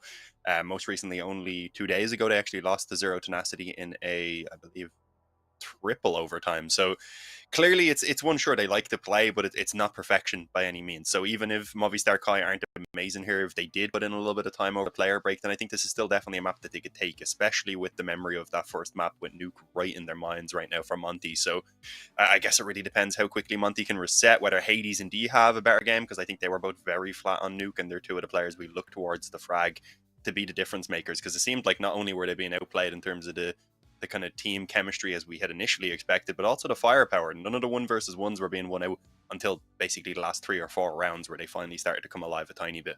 Yeah, you hit the nail on the head with that one. It really does feel like, we talked a lot in the pregame about how Movistar Koi play as a unit. They play smart CS, not necessarily flashy CS. And that means, or traditionally has meant, that if you do have the pop-off players, the pop-off individuals, you can win fights that you might not necessarily expect to win and get yourself into an advantageous position from there and kind of roll over Movistar Koi that way. Very much not the case map one. And as you said, a lot of the individuals going relatively missing. I'm going to get the numbers up here so I can really rattle on about it. Or am I? No, I'm not. I'm just going to rattle on about it anyway. Hades definitely felt like we need to see a lot more for him. Same from Diha. Those two guys, they've been brought in from what is, knocking on the door of a top 10 tier 1 team. in previous iterations. You know, they've gone to a big org, they've had a lot of experience. Hades has put up fantastic numbers for them time and time again. I mean, he comes back with a 1.2 rating in the last 6 months, down one near enough. You know, that is not a bad number whatsoever, but obviously something's gone wrong, whether it be the combination of the in-game leading and the fragging, or whether it's just Nuke. That remains to be seen, but it is going to be on him and on Diha to step their game up a level, to drag Demku and Krasnal up with them, because Sticko's a bit of a known quantity, right? You're going to get what you're going to get from him. You get it whether your team are playing good or bad. We got it from him last map. It looked good because nobody else looked good with him. So you're going to need some of those individuals to step up. And then for Movistar Koi, as you said, it's just about keeping that momentum going. I mean, it got a little sloppy towards the end of it. I think that's one of those ones that as a coach, you're going to absolutely hate, but as a player, you think it's a little more forgivable, right? You do take your foot off the gas when you're staring down the barrel of an 11-1, a 12-3, or whatever it was we ended up at. You do take your foot off it a bit. You do relax a little bit more. You're not quite as crispy with the shots as you'd like to be. So that one's kind of a forgivable. Obviously, the coaches will go away and tell them, no, you've got to be landing every single shot. You've got to be locking out every single round. But it's human nature.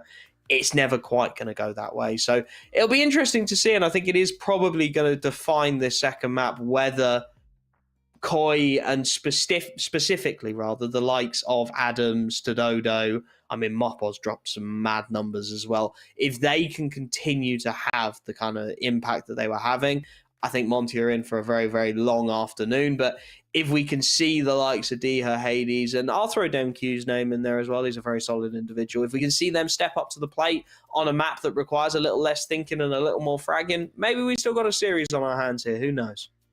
Yeah, I was going to specify Demku as well was a bit quiet, considering he was one of the players we would have looked to in the past to put up the numbers for this team. So definitely one that we'd hope would still be able to show up big time. And here we go, heading on towards Vertigo. As we said, this should be interesting. First, the choice of sides does go towards Kai. Got to imagine they'll go CT. That's what I was thinking. And well, yeah, that is the case. There we go. So taking the safe approach, and I mean, things were working out incredibly well for them back on Nuke, but obviously it did get a little bit shaky then in that second half. So if the pistol round goes south for them here, things maybe could get a little bit interesting. Monte have got a decent idea for this pistol as well. Picking up a smoke, a flashbang. They've got some kind of plan in place. So far, just waiting out, seeing if there is going to be any aggression forthcoming. Movistar not really willing to give it. Davigi playing this new angle where you're exposed to the catwalk and through yellow, scaff, whatever you want to call it, opts for the Molotov to try and buy himself a little bit of stalling time, and it's going to be needed here. 4 players for the T side queuing up. Question really becomes, will Davigi have time to get that molly out before things get hectic? There it goes, but Stiko's clean through it. He wants to take the fight into this site. They all do. Krasnal deals with one. Mopos can't get any more. And now the rotations are stunted. Stododo trades the death at the very least, but just is so isolated inside of this site. In fact, he's lost all his teammates and he's lost the round as well. That's more like it from Monte. A little bit of pace, a little bit of aggression, and a well-planned hit into the B-bomb site. Yeah, and I think one of the things was everything was working so well on Nuke from Movistar Kai that they never really had to take any risks. They didn't have to make any adjustments. It was always kind of just smooth sailing, and that can get you into not necessarily a complacent place, but it just doesn't challenge you very much. So by the time that maybe your opponents do start to wake up a bit, as Monte are now, maybe you're cooling off a bit yourself. And when it comes to the flashes and such, even we've seen things kind of going south in that regard back at the end of Nuke, where their team play wasn't quite perfect. I do like this push down the steps, though. They're likely going to find 2 players, unfortunately. They had Diha alone here, and that likely would have been stolen. Instead, the Galils destroyed him. 1 second, I do need to get my light back on here. That's a demolition job, and that's about what's expected, right? I mean, as you said, if you're lucky enough to run into an isolated player, then maybe you do get a kill, maybe you do get something going, you save a rifle, hello again. But if you're running into a double, especially with the Galils, I mean, there's 70 bullets between the 2 of them. It's just a slaughter. There's nothing more than that to be said, and now things get a little interesting. Now we start to see, okay, Movistar Koi, first buy's up, the rifles are out. What is the game plan here? It's a strong buy from Monte as well. Didn't really take too many risks in the previous round, which is understandable given how the series has been going for them so far. So they've got their hands on 3 Galils, 2 AKs, and just looking to bleed out a little bit of that Movistar util initially. holding off the angles, only now working their way towards the stairs and to have a little bit of a peer into B. Mopos spotted out there, a little bit sketchy. The HEs come in, do a ton of damage onto him as he looks to escape as well. That's a really nice set play from Monte. And they're getting a lot of change out of this B site at the moment. Molotov forces just into no man's land, and a low HP bar for Mopos, fully blinded, means it's done. The B site is taken, and well, the CTs have got a big decision to make here, because I mean, look at the likes of Stiko lurking. He's in mid. Demq's holding for anything down the ramp, and this feels like it's unrecoverable, and, well, they agree with me. Yeah, I mean, without the kit and with no real utility bar, single flash and 2 smokes, I have to agree. If they had a couple mollies maybe to try and flush them out of position, maybe it would have been worth giving a go, but instead 4 rifles, they'll be able to buy up utility behind them, get a little drop into Mopos as well, so he has something to work with at the very least, and it'll give them a decent enough chance in this next round to try and come alive soon. They don't want to end up putting their economy in a position like Monte did back on Nuke, which is what allowed for the initial kind of 5-1 spiral in terms of the scoreline.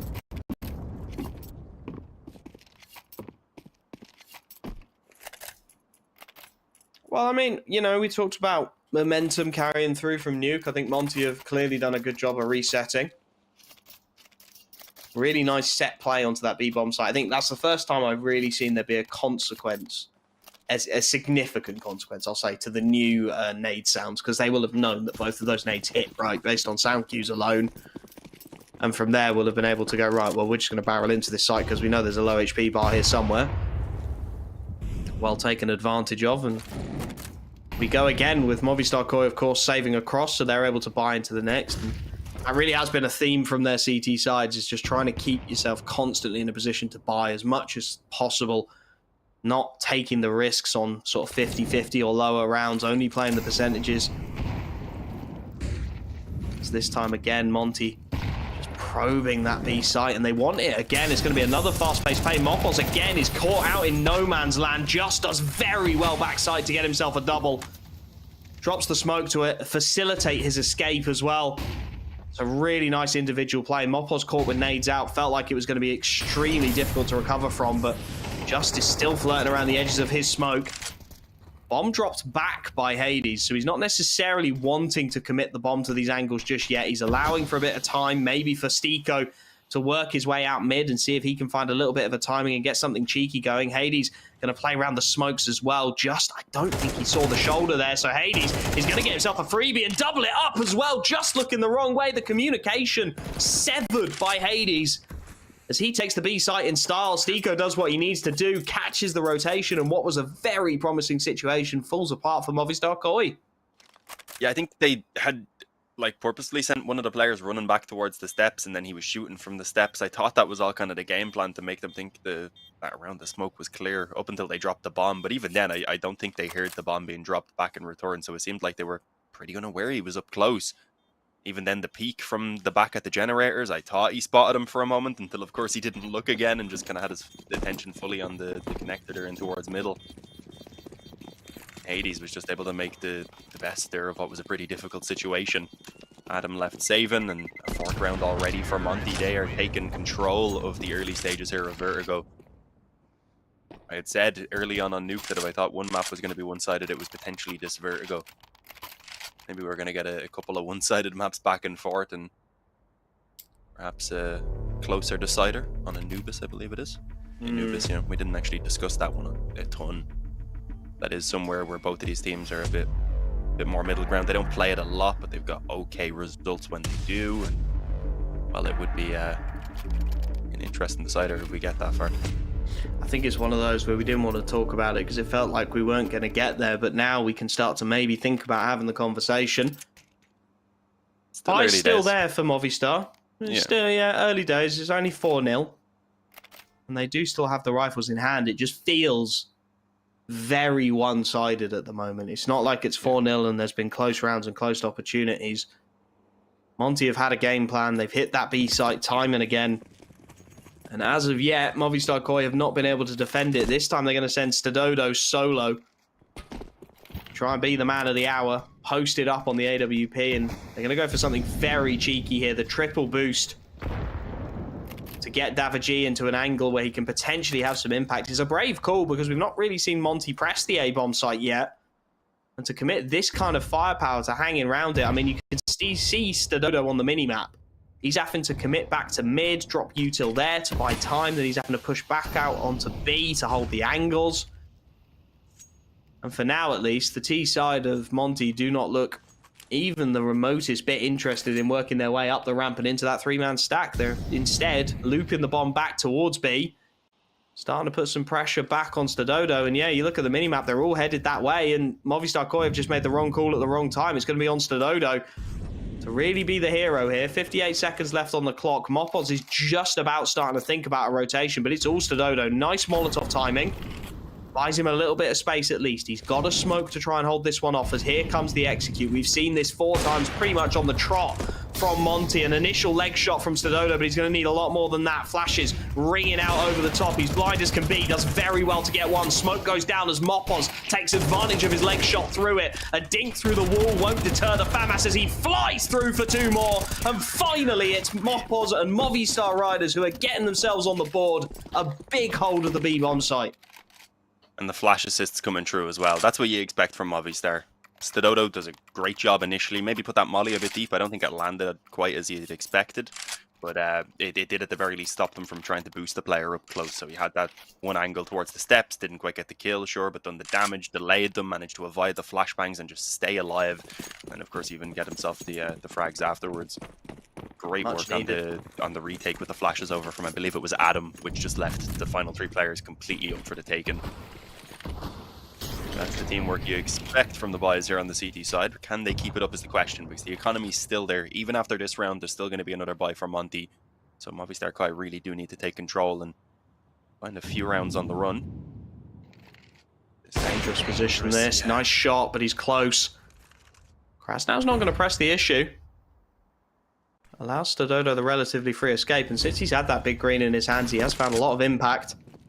Problem is, again, they're trying this triple boost, and thus far, Monte have had no interest in the A site, so it's a bit of a call out of nowhere to stack so much of your presence in an area that's not been tested whatsoever, and we're seeing it again, this time with a bit of a mid take into the B.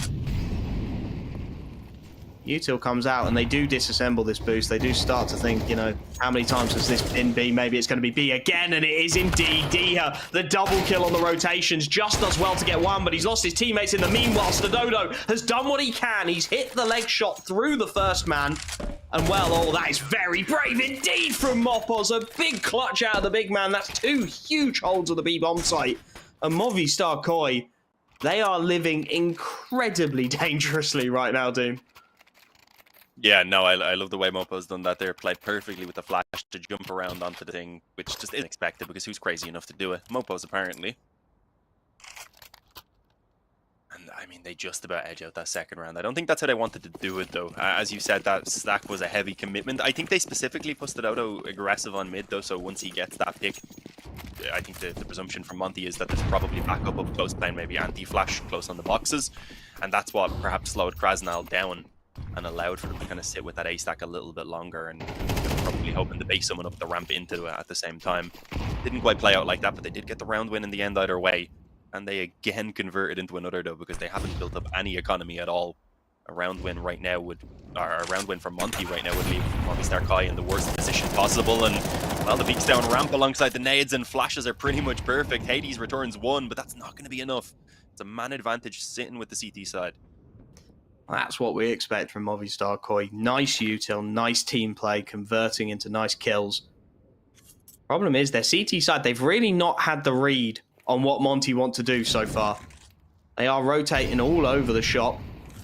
Justin, Adam looking to try and lock down this A site with the new angles, of course. Adam feels a little bit vulnerable falling back, so instead opts to play on the angle itself. Molotov brought out by the T side will start to put him under a little bit more pressure. CT smoke starting to go out. They know they've got to try and stall for time here. Mopos is thinking about a flanking mission.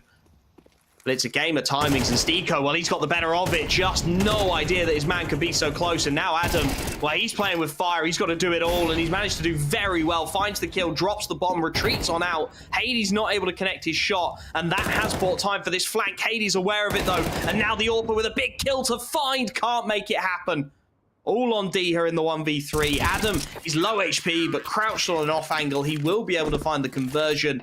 And Movistar Koi, well, they are finding their feet. They are starting to win their fights, and they're starting to stitch this one together. All right, maybe now you start getting a little bit worried for Monte.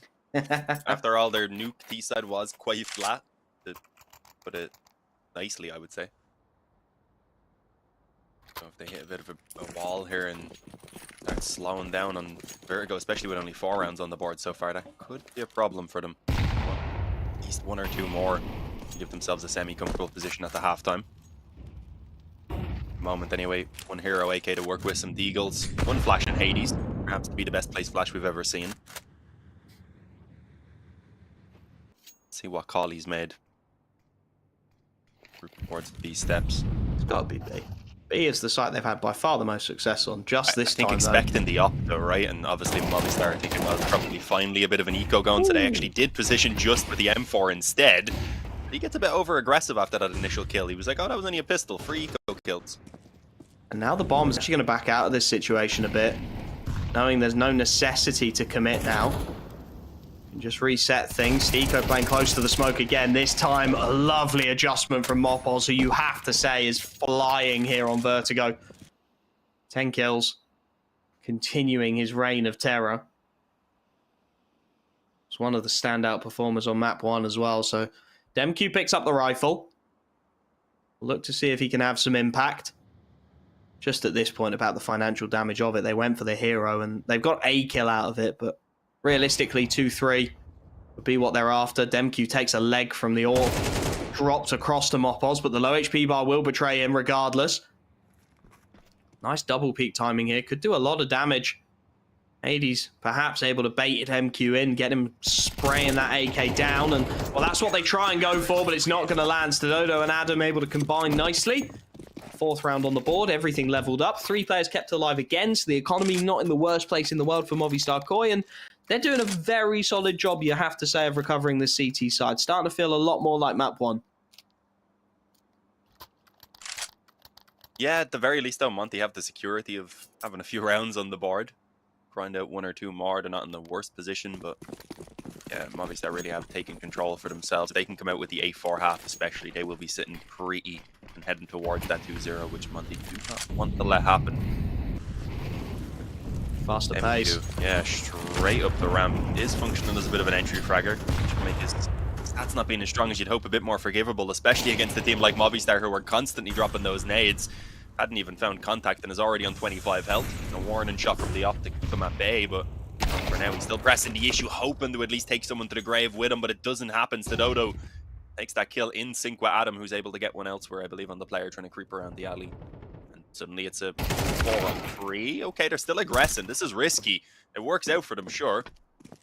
But I don't think it was all that necessary. Either way, imposing their will goes their way. Stinko's left alone on the lurk, and well, the opper's already spotting mid, so he just saunders directly into the crosshair. 5-4, it's Movistar Koi in the lead, and I wasn't expecting this to happen too soon. No, that round felt a little bit tough to bear. Monte wanted to up the pace, and that's understandable. Hadn't worked out for them previously, but the util is always going to be good from Movistar Koi. Was good again.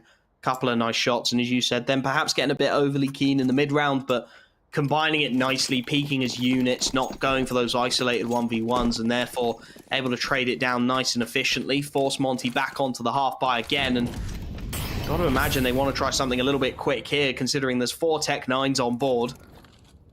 Look to isolate a fight, and Stododo may be the man to try and be pressed here. They've seen this angle from him once before last round. Stiko knows exactly where to look for it. Question is, how much can they get done? It's a much more standard setup for Movistar Koi. None of this triple boosting nonsense, as Stododo does manage to open up. Nice util dropped. Molotov just to slow things down, allow for those HEs to fly in, and indeed they do. Demq does well though, and Diha combines with another to open up this B-bomb site entirely. There's rifles recoverable, and it's a 2v3 retake for the CT side. Diha just rethinks the bomb plant for a second. Wants to give himself and Demq the best possible chance as they work their way to white box. And indeed work their way to clear the stairs. They're going to go for something a little bit cheeky here. Boost over the top of white box. It's not something you see every day. Won't be an angle that Movistar Koi are expecting, but they have to fall off it. Doesn't work for a few seconds. They go for the reset. Util comes out. Nice HE's going in. Stadodo is looking to fly in and enable his teammates as his Util drops out onto the site. Smoke on the bomb. D has spotted out. Demq, still a relative unknown, is traded 1-for-1, and now they're going to stick it. Stadodo trying to stay on that bomb as long as he can. The time is awful low, and they do fluff their lines just a little bit there. Adam has got the kit and he's just about got enough time. Very nearly goes wrong against the half buy, but Stadodo and Adam able to get their lines sorted, pick who's going to defuse and stick the damn thing. They get their 6th on the board, and well, this is now a solid CT side for Movistar Koi considering how little they played this map. Yeah, I think Stadodo might have taken like 1 bullet when he was on it and decided to hop off, see if he could peek around the box instead, but obviously in sync at that time. Adam managed to find the kill, and they're both thinking, shit, there's, excuse my language, there's not much time left. Better go ahead and hop right onto this, and yeah, it nearly cost them. 1 less second on the bomb, and that might have been it. Didn't mean to drop that word there. It happens. Sometimes you just got to, ain't you? Nice nade, David G. I hadn't noticed it yet, but he's 0-7. He's having a rough old time of it. Considering his teammates have now managed about 5 rounds in a row, pretty much without him, that is impressive. Yeah. I'd imagine he's still being of assistance in terms of nades and such. But yeah, if he could start fragging, that would be what they need to really start running away with the scoreline. I don't think Monte want that to happen. Monte playing nice and slowly here as well. Just waiting to see if there is any over-aggression. Using their util to clear out their angles, and well, there is peaks starting to come in. Mopos wants to clear out mid as the rest of this T side start to work their way up the ramp. Stiko has lurked here time and again, and he's played such a nice off angle here. Mopos will likely think he's cleared this all the way through. Adam does get 1, and the timing on that from Stiko couldn't be worse. The drop will be heard as well. Mopos screaming this information across to his teammates with 40 seconds left on the clock. That bomb trying to work its way up the ramp. Here's Mopos on that backstab, and his timing, well, it may well seal the round here. Hades is going to be looking completely the wrong way. It's a laboured old spray, but now he knows he's just got to stay alive. Goes for a swing that wasn't required, and Krasnow deals with David G to make this just that little bit more awkward. Front of the smoke, Adam doesn't finish his meal, and now 2v3. Now this starts to get ugly. There is low HP bars, there's damage to play with, but there is smokes all over the shop, gaps everywhere. Stiko looking to nail this bomb down, not spotted in the spray down. Now he can look to isolate the fight, but can't quite find it. Stadodo onto that P250. We've seen him do this time and again. He doesn't know where Stiko is, and that new catwalk is going to play to his advantage beautifully. Looking for the backstab here, looking to lock it out. Stadodo kills his teammate, but the P250 is out again from the AWPer. Trades it to perfection. A 7th on the board for Movistar Koi, and they are finding their feet fantastically on Vertigo. That team play that we talked about in the pre-show, that is coming to the fore. Yeah, and I'm liking how this how the bomb site's playing out as well with all the changes. I haven't been covering much Vertigo, to be honest. The extra opening, even just out from the spawn area, as well as that catwalk, it gives a lot more variety really to how it plays out, both in terms of the executes and the retakes. You always knew what to expect before. Now there's a few angles that might catch players off guard, as we just seen right there. Let's see whether Monte can catch us off guard and take a 5th round, because this is getting desperate. They've been sitting on 4 for a bit too long now. This is not where they wanted the half to end.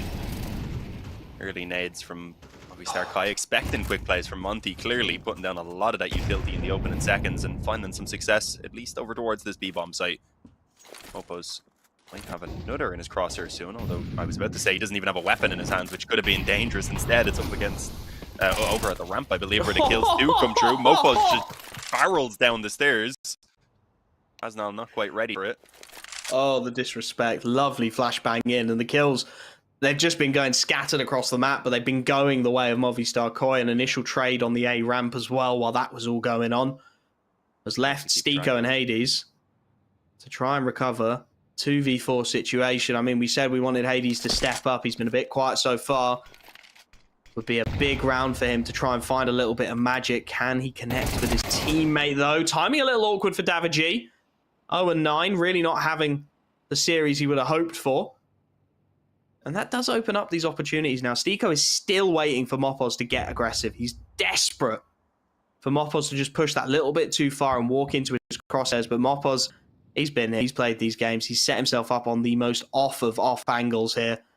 And should just be a matter of timing to get the freebie, or will it? They look at each other, neither sure what to do, and the reaction goes Stiko's way. A big shot lands, and that'll be bombed down. Molotov to try and push him off it, but he's going to stick, and inside the flames he will go down. Just deals with Hades. And what could have been a little bit of a sketchy end to things ends up being a dominant performance. 8-4 Movistar Koi as we head to the halftime break.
Monte with their backs against the ropes here. 8-4 down on their map pick. 1-0 down in the series.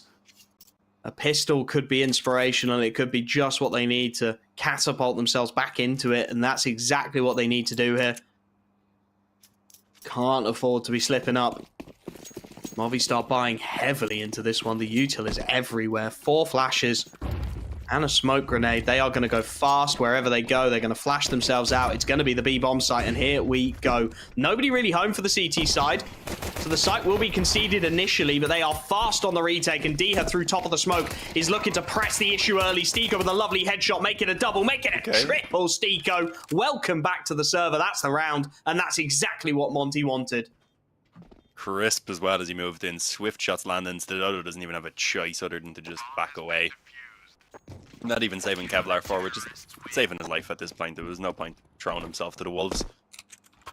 Still an 8-5 scoreline. They do get the bomb down. I'd like to see them just take the full eco here and focus on getting the guns out as early as possible, because we've seen whenever they come alive, Monte have a tough time stopping them. Oh. No, they're going to go for it though. I mean, Same I can see mindset, both kind of, I sides of it. suppose. Yeah. Flip it on its head. If you believe in them even more than I do, perhaps you think they can win it with weaker weapons. I would just like to see them play it a bit safer. This was how we seen things kind of fall apart for Monte on the first map, when they kept pressing the issue. It's a good point. We'll have to see if Movistar Koi can make anything different from it. It's not a bad buy by any means. I think David G having the only Lil is definitely a brave decision. Yeah. But 2 Mac 10s, a tech, a Deagle in support of it. Stico again, just playing the off angle. Not wanting to give his life away. There's the swing from him. Dink's exchanged. He gets out better. HE's exchanged to follow up, and he gets out better again. What's the idea here for Movistar Koi? A little bit of a prod in towards mid. Now a couple of players looking to test the A ramp, but at range, Hades and DemQ will fancy their chances, so instead we'll double back. We'll look to be a little cheeky over towards B, perhaps in the knowledge that we have dinked Stico up, and he will be the rotate into this B site early. So as Krasnau picks up mid, there is potentially a low HP bar to be abused, but DemQ has got the better of Mopos. And that opens things up now. A boost up to try and get a bit of an angle, but all the while the CT side are pressing the A site. They're understanding that there's nobody home and allowing for the rotation to come through. 40 seconds. There will be an execute to plan this one out. The util goes over the top. They know what's coming now. Davaji up close and personal. Up here early, but Stico's got his teammates back. Another huge kill as Diha combines. Stododo takes out his own teammates, and it's a demolition job. Lovely stuff from Monte, and their CT side is starting to click.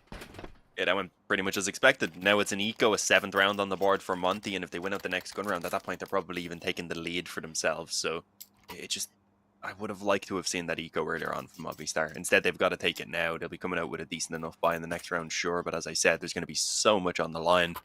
They might even be giving away their lead if it doesn't work out for them. So let's see, a couple of kills maybe here. Try and do a little bit of damage. The economy at the very least isn't amazing, even with all 5 players surviving there for Monte, because they had to buy up so much in terms of the utility. So if they could at least make this costly, there will be some positives to take away. They have got the few pistols to try and do so. It feels like it's completely set up for a pop, right? Tech 9s everywhere. Just get in their faces with a bit of utility you've been able to scrounge. And here we go. Nades in the air.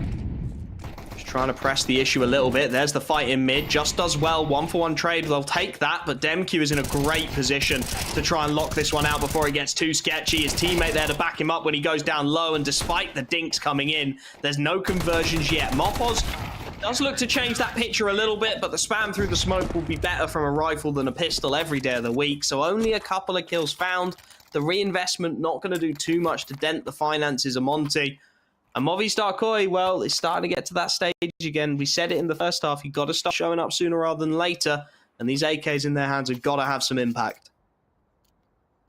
Yeah, right here, right now. Otherwise, it's going to get real scary for Movistar Koi. We've seen them come alive a couple of times, but honestly, their T-sides haven't been tested all that much. So that is still something we have to be worried about, especially on a map that they don't play a ton of. Yeah, with a very aggressive stance down on B. Movistar in the meantime more control over towards ramp, as you can see. What the hell? I said a very aggressive stance on B, but I didn't expect them to go charging through the smoke. Hands the kill over to Just, a tiny bit of nade damage in return, and a little bit of spam damage over towards the ramp as well and towards Mopos. They're still not in a great position in this 4-on-5. Monte probably want to try and press the issue somewhere. Yeah, where do you do it though? That's your problem now. You've abandoned your mid control. Movistar Koi are working their way into an A-site execute as we speak. How much have you realistically got to stop this? Nice HE's going in. Mopos is down desperately low, so there's plenty of low HP bars to take advantage of. Hades does very well for one, but Just and Adam combine on the spray downs, and that should be job done. They're so tempted to give this a try here, the CT side. They know how low the health is, but they just can't justify it. The situation does not allow them to, and DemQ and Stico will just slowly back away from the situation, concede defeat, and once again, it's the same old story for Movistar Koi. Those initial rounds are sketchy, but they get their rifles, they get their executes, and things just start to click. They just start to combine together. 4 players kept alive as well. If they can dodge the bomb, will be absolutely huge. Give them a fantastic leg up financially moving forwards.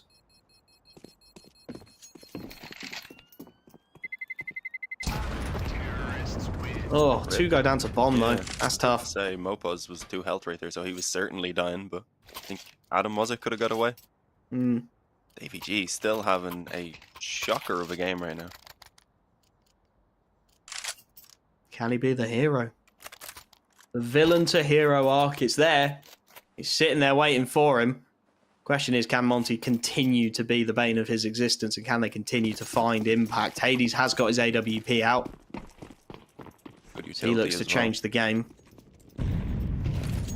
Got everything they need on the CT side to just come right back in with a round. Although they don't have the economy if this one doesn't work out for them, so there's a lot on the line right now. Mopo's leading the way with a Galil, not the best weapon to do so. Actually finds the dink on the Hades. He had the AK there, they'd be sitting with a man advantage already. They like to send him out on those exploratory missions, and you can't blame him. 16 and 11. Doing fantastic work so far. Diha stepping in the flames for a little while, takes some damage. Him and Stiko to hold down this B bomb site, which is going to be targeted early here. They're creeping right into it. One scene. They haven't isolated him yet, and the counter flashes from the CT side are good, but Adam finds his kill, and now it is just on Stiko. He's got it all to do. A laboured spray won't connect in the way he wants it to, and now he knows he's got to try and make up for it, but he's running out of bullets.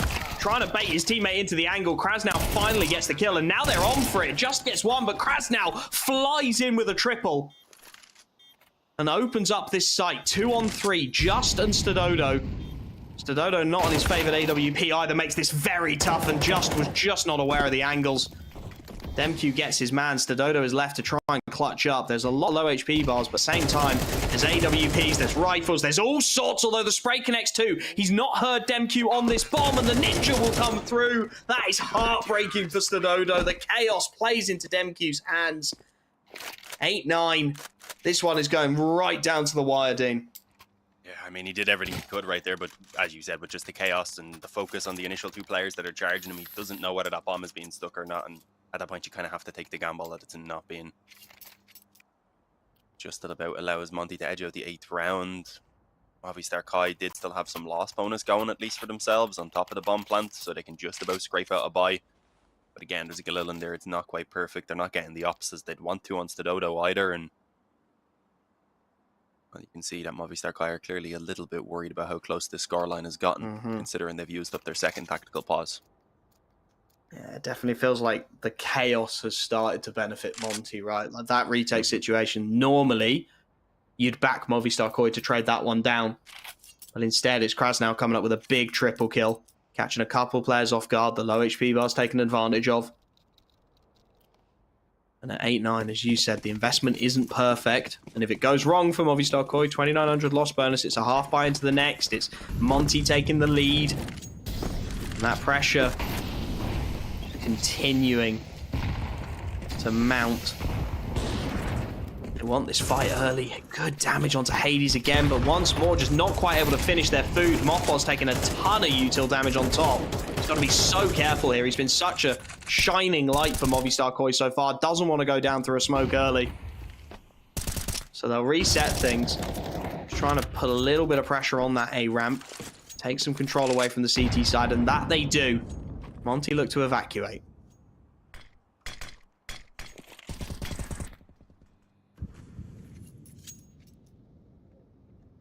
Oh, Krasnow. I was going to say they're focused on getting his ramp control, just put the smoke down somehow.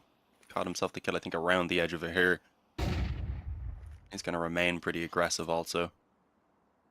And Movistar, they kind of have all their eggs in one basket right now, right? 3 players just directly over towards ramp. There's quick enough rotations that can come in from mid as well. They don't have a ton of utility. There's already 1 player aggressive still up towards the alley here that they're going to have to deal with as well, potentially even on a backstab. I love this angle from Hades. Never going to be expected. The aggression comes in, just does get 1, but there's Demq's kill, and Hades just stays alive. Just knows he's just got to occupy this angle now. On plant to come in, there's Hades with the kill. He's looking to hunt the planter down and will do exactly that. Lovely stuff, job done. Monte mopping up the kills. And Movistar Koi, are they starting to run out of ideas on this T side? It certainly feels that way. Yeah, as we had said, we hadn't really seen them being challenged on the T side so far, so it was a little bit of a worry for us, and especially now that their economy is just consistently bouncing back and forth between just barely manageable and not quite enough. It's really not a good spot to be in. Monte should be finding a 10th for themselves, and another gun round or two could very quickly bring them over the finish line to set us onto Anubis. Some Tech 9s, a Mac 10. A little bit of utility, so they might have an execute in mind at least as they make their way up the ladder towards mid. Is it going to be an A split? They've had some success here previously. Been able to trade out a kill or so, but in need of something a little bit special. Nice flashbang. Steeko is on such a promising angle here, and they don't clear it at all. It's all too easy. Triple kill, job done. Right the round off. Mopos able to grab at least one. It's a consolation kill, though. As Justice trying to work his way up, hoping to be cheeky with it. Hades is lying in wait. Easy stuff. And I think David G is going to start to feel the pressure now, as Mopos is clearly feeling it as well. 0-16. You've got to say it, if he's getting 10 kills, this game's over.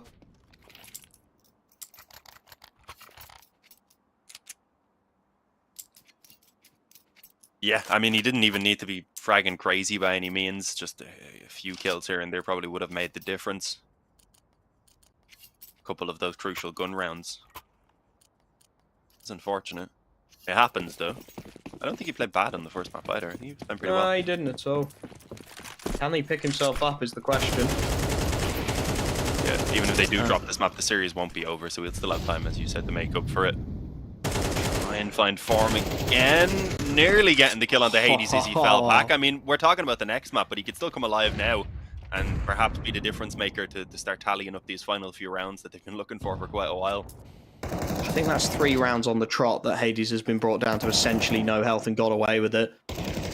Monte are really riding their luck at the moment.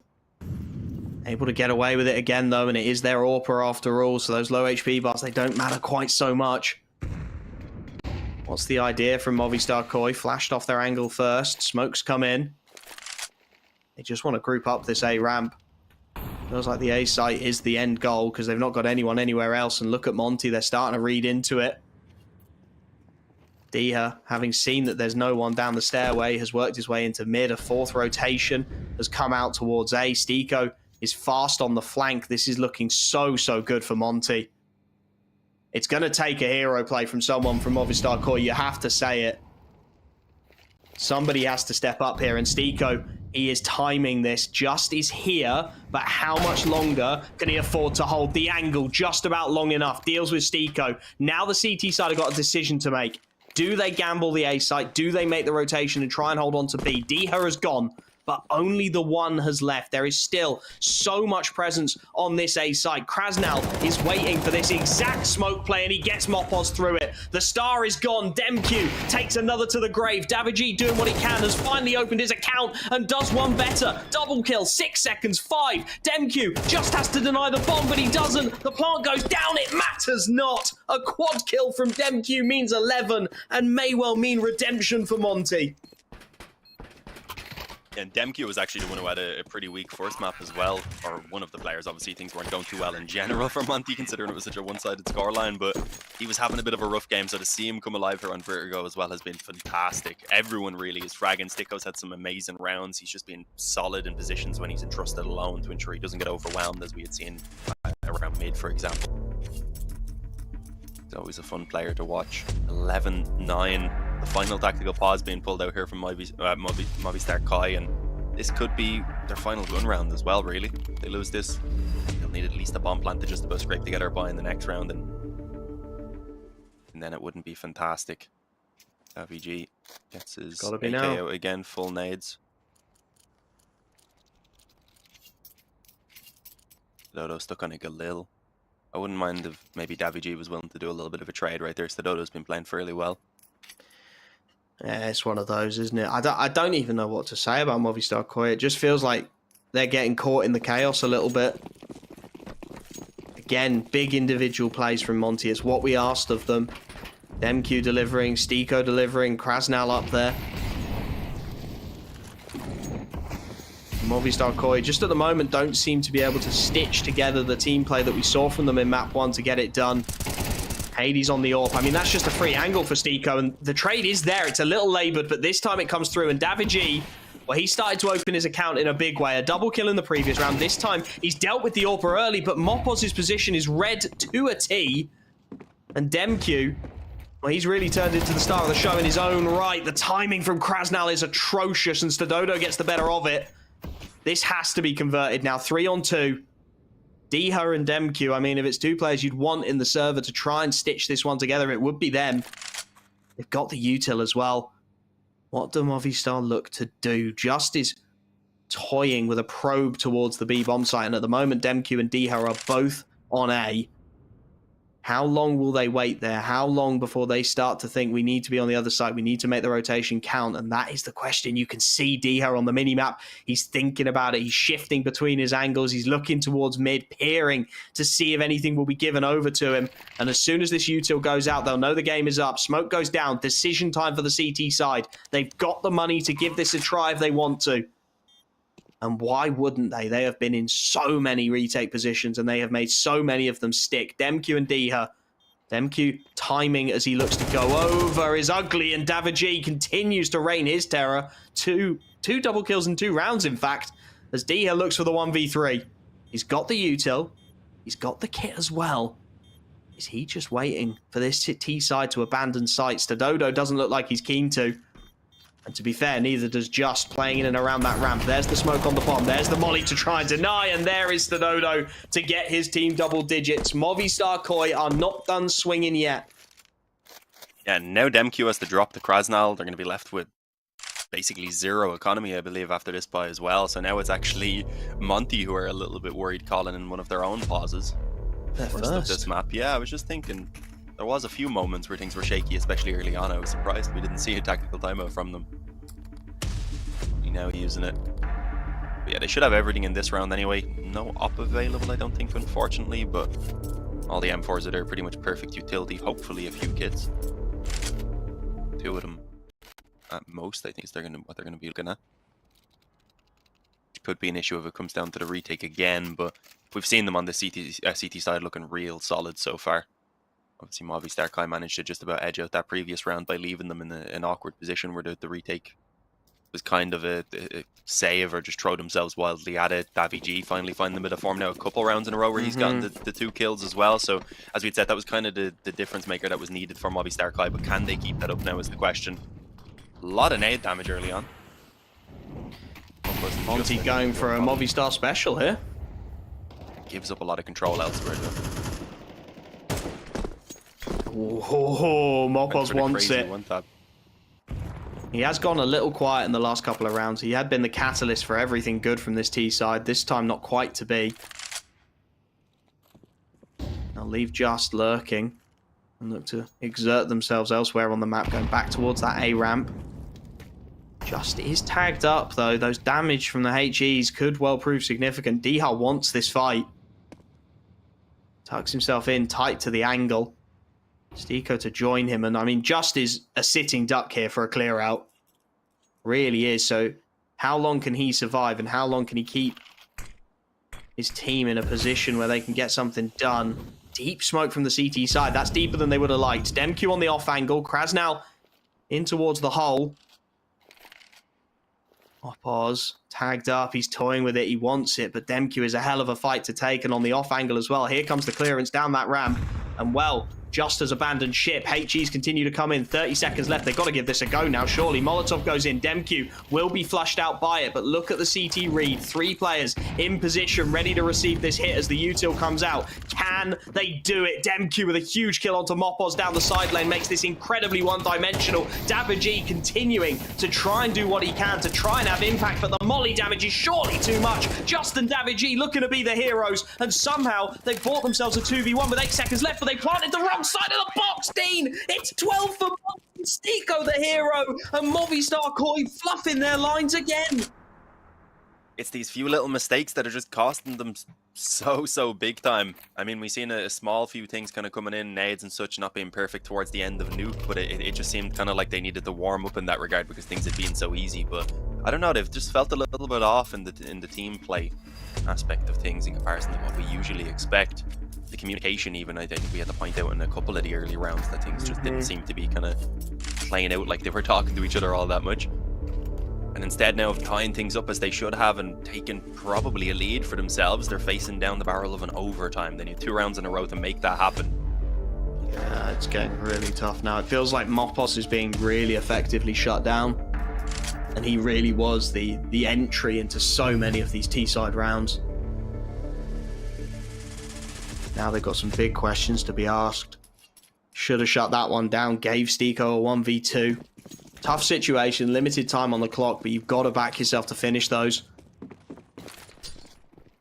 Buy still not great for the CT side. Stiko on an MP9. He's going to stick himself up close and personal. Adam's not going to clear it. It's a freebie for Stiko, and this stinks of map 3 now. Man advantage there for the CT side. First time in a while that they put themselves in such a fantastic position. Demku wants Mopos again, and Demku will get what he's after. 18-11. Absolutely flying, and the CT side have just picked Movi apart at the critical moment. This one feels like it's going to take a miracle now. Stadodo, Justin, David G to try and find some kind of a way, but just not been firing on all cylinders at all. They've just looked a little flat, given the entries to Monte, and well, they've done it again here, a 3-on-5. So much time left on the clock, but what can you do with it when you're this far down?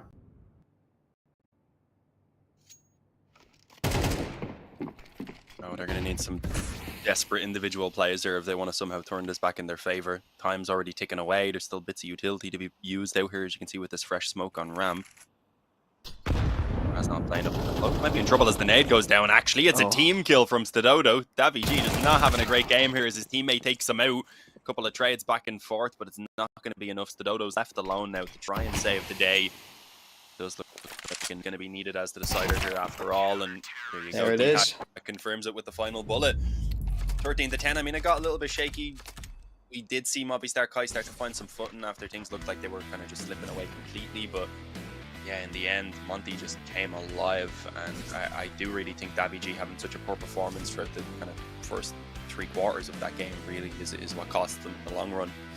Yeah, that was tough, because it did feel, I mean, he was, what, 0-16 at one point. It really did feel like if he's brought even half a dozen kills to the table, they've probably won 2 or 3 rounds and otherwise win, and from there, they're able to throw it away. And I mean, you saw it, right? He started to have impact. They started to win rounds back. They started to get their heads back in the game, but at the same time, Opos was getting shut down beautifully by Monte. They were really doing a good job of stopping those lurks, being very aware of the potential. And from there, I think Monte called a fantastic CT side. They really did. They played aggressive when they needed to. They were proactive where they needed. The individuals that we've been harping on about that we wanted to show up did. And I mean, we can talk about Hades as the in-game leader. He was one of those, again, we had him as a player to watch. His numbers weren't great, but his calling was really solid, especially on that CT side about when to get aggressive, when not to.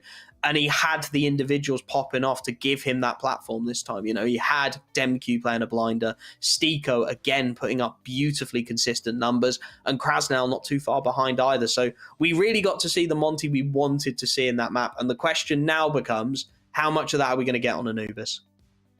Yeah, that's kind of the core I'd look towards for Frag, and I still think Hades and DHA can also give a little bit more. So potential-wise, this team has a lot, and well, potentially we could be seeing that from them on Anubis, which of course will be coming up as the decider after the break. So stick with us, guys. In about 10 or so minutes, we're going to have map number 3 coming your way.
Well, various points we didn't expect to get here, but here we are. Anubis as the decider. Monte finally showing some of that potential. Talked about pulling a performance out on Vertigo. And we're going to a map that, well, both of these teams are a little shaky on, I think it's safe to say. Yeah, I mean, it's one that they can both play, clearly. I think they've both actually played it even to come back from the player break. Yeah, had it within their initial best that they played here. Both managed to just about edge out a win. Not massive wins, and them really against being, I would say, incredible teams either. Not really the top team in the groups or anything. So, yeah, it's clear one that they're willing to play. They kind of just let it slip through a cider usually, and it should be a bit more of a middle ground here. I don't know if we're necessarily going to see that team play big of a factor perhaps for Movistar Kai. The likes of Haiti, hopefully I'll have a little bit of a chance to wake up more individually here. As you said, it's kind of just play out the defaults and make decisions on that. So he's not going to be thinking perhaps as much as he would have Nuke or even Vertigo, especially with the changes to Vertigo. There was probably a lot more talk going into where the executes were going. So I'm hoping that little bit more freedom in that regard lets the individuals shine through now coming onto map 3. Yeah, it's definitely something that Monte are going to be hoping for. Anubis, definitely one of those maps. I mean, I've compared it to Dust 2 yesterday, and I'll do it again here. It's a map where an individual playing the right way and having the right vein of form can really take over a server. And Monte is full of the individuals who could do that, right? We've not seen Hades step up yet, but we've seen Krasnow, we've seen Demq, we've seen Stiko, all putting up really, really solid numbers and shutting out some of the threats from Movistar Koi beautifully as well. So it's going to be a really intriguing one, I think. As you alluded to, the team play and the Movistar Koi, it gets blunted a little bit when you have to go to a map Anubis in the same way it does on a map like Dust 2. There's a very limited repertoire of things you do and utility you can use and ways you can inventively get yourselves into sites. So that team play becomes less a factor, and that seems to be something from the experience on Vertigo. We're going to see Monte start to really come into form, and I think that's the big question mark now, is how this third map, sort of the momentum coming into it swings, because that second map was back and forth to the last, but it definitely felt at the very death like Monte were getting the better of everything, right? The opportunities were coming their way. The big clutches were all coming up their way. Stiko with the huge 1v2 to essentially finish things off. And does that momentum carry? If it does, I think it could be a very, very long afternoon at the office for Movistar Koi. I think it definitely does to some extent. I mean, we even seen it coming over from Nuke into Vertigo, where obviously in the early stages, Movistar Kai were finding a little bit more success. It was once they started to struggle then that it became an issue, and Monte really woke up. And then also the kind of poor fragging of Davi G also started to affect him a little bit more. He only really woke up in the last few rounds when they finally ground out a little bit more for themselves. So I'm hoping everyone on both sides really is able to fully reset themselves coming into this final map now, which I believe we'll have going live in the next minute or so. So not long until the action is again on your screens. I guess we could have a discussion coming into the series. We both sided with Movistar Kai, thinking they were going to be the favourites. I think I might still sit slightly in their direction, not massively. Are you still leaning towards Movistar Kai on this one? I'm going to say I think it depends what side they start. I've just looked at their numbers and they are very, very T-leaning at the moment on Anubis. I think if they get their T-side start, if they get their momentum back, then this one is probably leaning their way. If they have to start CT, if they get battered by the individual talent of Monte, then I think we could still be in for something of an upset here. We could start to see this Monte roster perform in the way we know they have the potential to do. But it all lies on Anubis. It all lies on the here and on the now. It will be Monte starting CT side, and Movistar Koi will get their preferred T-side start, Dean.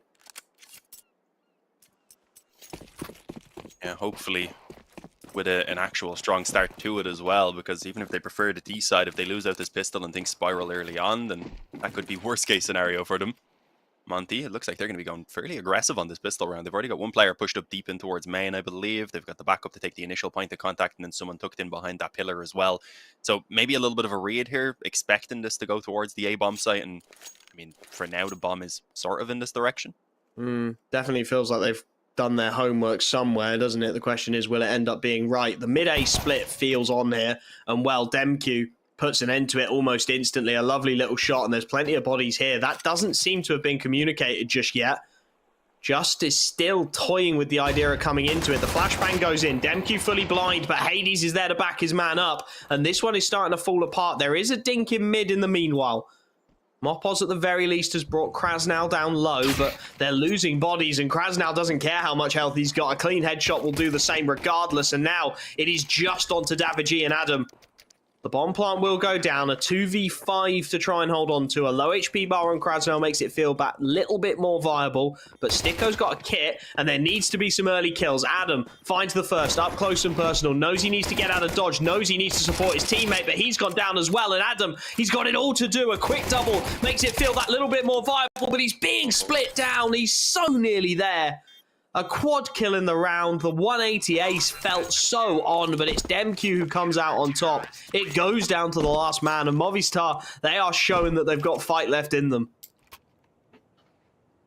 Yeah, I mean, that was crazy from Adam. He has been pretty consistent throughout this series so far. Hasn't really trailed behind, hasn't been fragging like a madman either, but he's clearly very solid, and from what I've seen from him in the past throughout matches as well, he is one of the better fraggers. So if he could come alive right now, that could be what they need also.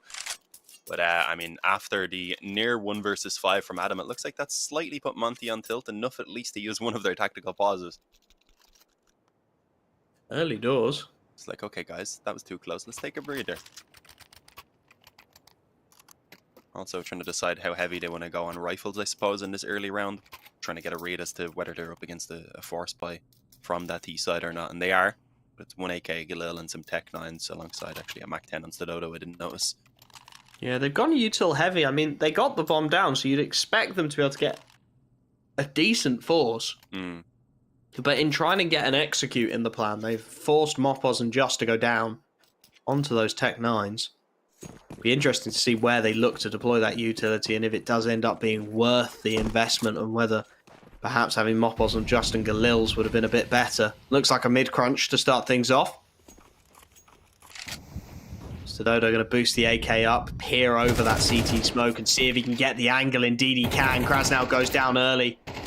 Nice bit of inventiveness, but almost immediately the counter spray comes through rather, and Davigi and Adam both tagged up as Movistar look to reset.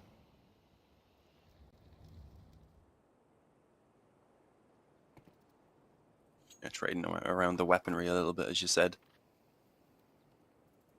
AK in fresh hands. The Dodo was solid on that previous map as well. They group it back over towards the B-bomb site, and well, for the moment, it's only Diha here with an MP9 to try and hold it off. So even just a 1-for-1 here would be perfect for Movistar. They'd have the bomb plant, it'd be long rotations for Monte, and with the rifles in play, they would definitely just be opting for the save. I feel like they've kind of taken the gamble, knowing that this is an option for them, at least if things go south on B. There is low HP bars to be exploited by the MP9, but with no frags coming through, or will they? Will they bait Monte back in? The HE deals with Adam. Will that start to make them think maybe this is doable after all? Stododo, it's a laboured spray, but it does find the connection, and Diha, Demq, and Stiko are all coming from the same place here. All three of them looking to bundle their way out of Speedway. A huge HE comes in, but it's not quite enough to convert on the kill. So Mopos will stay tucked, he'll stay tight, he'll play his teammate's death, but Diha and Stiko combine well, and now just 2 T-side players remain. In fact, make that 1, it's Davigi all alone. He's desperately trying to connect the shots. They won't quite land for him, but the bomb is on a slight off angle, and oh my goodness, that was getting sketchy. It is Monte who win out against the force buy of Movistar Koi. It goes down to the absolute last man, but a huge triple kill from Diha keeps Monte in the ascendancy. Yeah, I mean, it's Diha who does it as well. He was the sole defender, initially manages to stay alive after taking the initial nade kill. Lets the M14 to do most of the work, finding the initial openings as he closed in the distance with the MP9, and obviously in the end was able to try things out and get the clutch successfully. So good work from Monte. But again, a bit too close for their liking. 2 rounds in a row now they've called in their tactical pauses. What if they need them later? This is the only thing I'm worried about. I've never had to say in round 3, guys, watch you don't run out of tactical pauses. That might be a first for me. It definitely feels like they're having some serious discussions. I wonder if it's because they know how T-side leaning Movistar Koi are, that they're willing to perhaps take the risk of using these timeouts earlier to make the big decisions. Because, I mean, there's clearly been a discussion around the finances, and Movistar Koi with 2 bomb plants in 2 rounds will be forcing again. So clearly there's a discussion to be had around that and how they can beat this round back. And if they can, without a bomb plant, then it's a half buy from Movistar Koi, and this CT side really gets off to the best start. But it's been close a couple times now. So that CT economy by no means established either. It definitely feels like that's got to be the tone of discussion as Movistar Koi just want to contact into this A site. MQ is shouldering the peak. He takes so much damage. It's such a tough angle, and they're going to charge on through. Or are they? They get desperately close to the smoke and then double back. And that is all a ploy to draw the mid player in towards cameras. That's Hades. This angle becomes increasingly difficult to hold. You've got to be worried about the far and the close. And, well, he does worry about it just in time and gets both of them. Mopos and Adam fall to the ground. The AWPer with a little bit of magic out of his back pocket. And this becomes very one-dimensional now. Out of main they come. Hades. It's just a shooting gallery for the AWPer. 3 to his name in the round, and he's got just locked out. Doesn't land that shot, so will allow Stododo to get into a position to plant that bomb down, but Demq immediately in with the punishment. It's another really well-executed round from Monte. Hades starting to show up, which is exactly what we wanted. And surely, Movistar Koi have got to consider the half by now.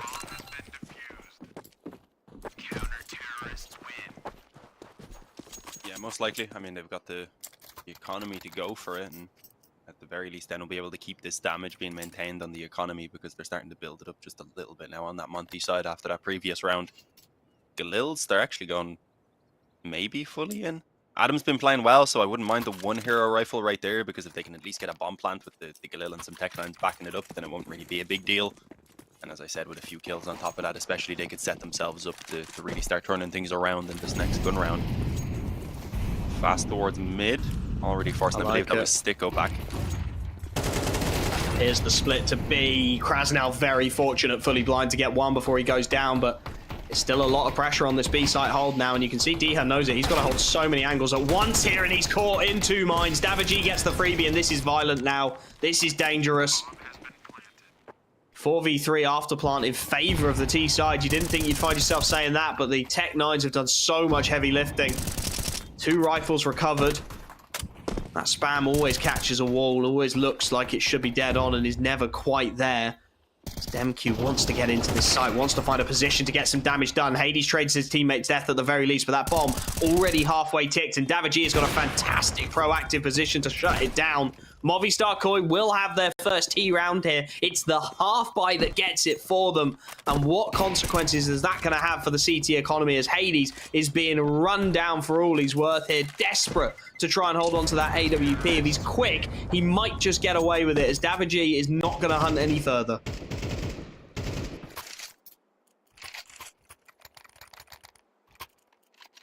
Oh, no, we're throwing away any of their own weapons. Hades is obviously now still working with the op, but other than that, they might still have 1 or 2 players who are left with a weakness in terms of nades. But it doesn't make a massive difference. The buy was coming either way. He has actually on an MP9, but he made that work earlier on, so I'm not going to judge it too much. Towards that B-bomb site, it can still be dangerous, but Movistar, they need more off the back of this. Losing this round now would just leave them in a very vulnerable position where only a couple players could really afford the rifles. Adam up close on mid. The way out the utility, of course, and there's an op actually, I believe, playing a bit of an off angle right now in on mid, which could be very difficult to deal with if they don't go through with a flash.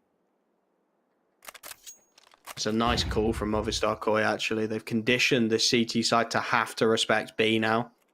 Stiko and Krasnow, there will be no quick rotation. So Movistar Koi, they post a man deep into mid to catch those very rotations, and then they start to work the A main area. Force Stiko to fall back. Force Hades to work his way around to heaven. That mid control now essentially completely conceded. And having toyed with the rotations as much as they want, now we'll see Movistar Koi start to plan the execute, but there is a counterplay. It is going to be aggression from Demq and Stiko, shut down at the point of entry. Just with a huge kill. Pop flash to get in. Stiko wants to fight and he'll get it. Just absolutely ripping it apart. Hades finally puts him to bed, but Stododo, meanwhile, has found a kill in towards mid, and a leg on Adam will just give the AWPer's position away anew. It's all on Diha now. He's isolated inside this B site, but they've overlooked him initially. And now Stododo is in a bit of a rough spot. He's managed to get onto a rifle. His teammates have dealt with the remaining CT player, but Diha is still alive and kicking, and he's still isolating these 1v1s. Gets the dink on Mopos as well.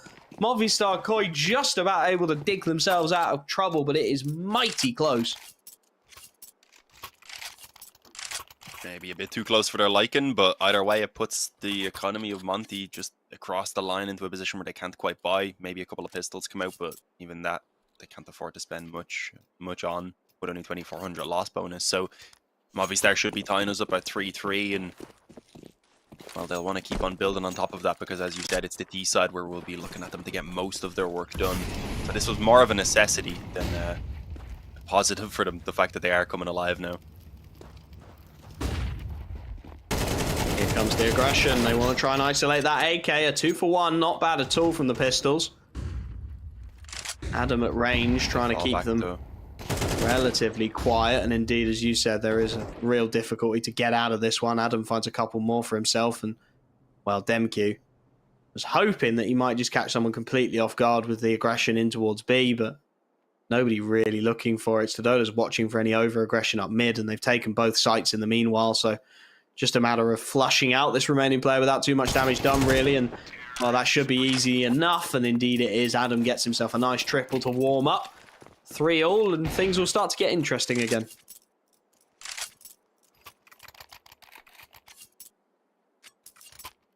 Yeah, we were saying this might be the map where we get a bit of back and forth, so I am hoping that still holds true and we get a more competitive third map in comparison to the first two. Even Vertigo being a 13-10 scoreline wasn't all that close.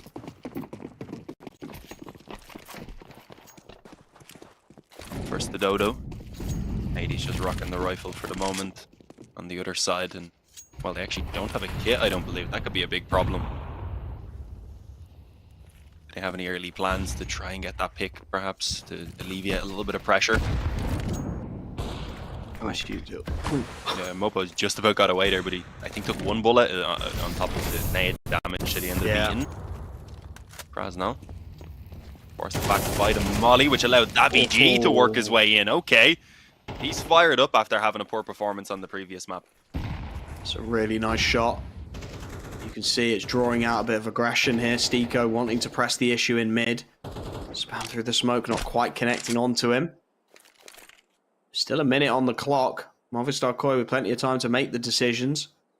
CT's looking a little bit stretched. Iha wants the fight and he just walks in dry. DaviG will take those every day of the week. Execute comes in vaguely towards the A site in the meanwhile. Hades continuing to try and lock down B, but DaviG is on another level now. One-man wrecking ball, 3 kills on the B site. And that should be job done. Demq and Stiko will do well to hold on to these rifles to give them something to work with in the next. The financial situation of Monte is not good at all, and you've got to imagine looking across at Movistar Koi, they're going to hunt. And Just's position suggests exactly that, just locking them into the A site. DaviG clearing his way down through mid. There's a real timer on this. CTs will be desperate to stay up. Demq especially, he's got the util. But they know they've got them penned in, and well, DaviG's playing this smart. He's waiting for Adam to join him before he works his way into the site. DaviG spotted out. DaviG dealt with. Last man spotted. Last man dealt with. Flawless from Movistar Koi. A quad kill for DaviG, who's on another level here, and they are really starting to turn the screws.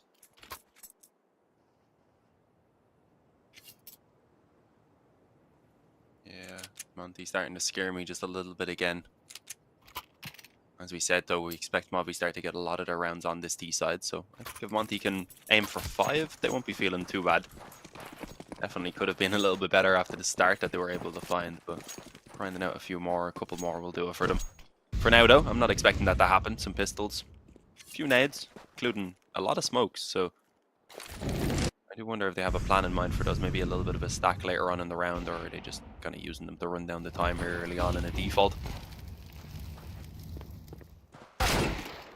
Oh, okay. Stick standing his ground. Shot to open it up. It always makes it feel a little more sketchy when you see the pistols get a man advantage early on. It feels a little dangerous. Stiko only a bit of damage through the smoke onto a retreating Adam as well.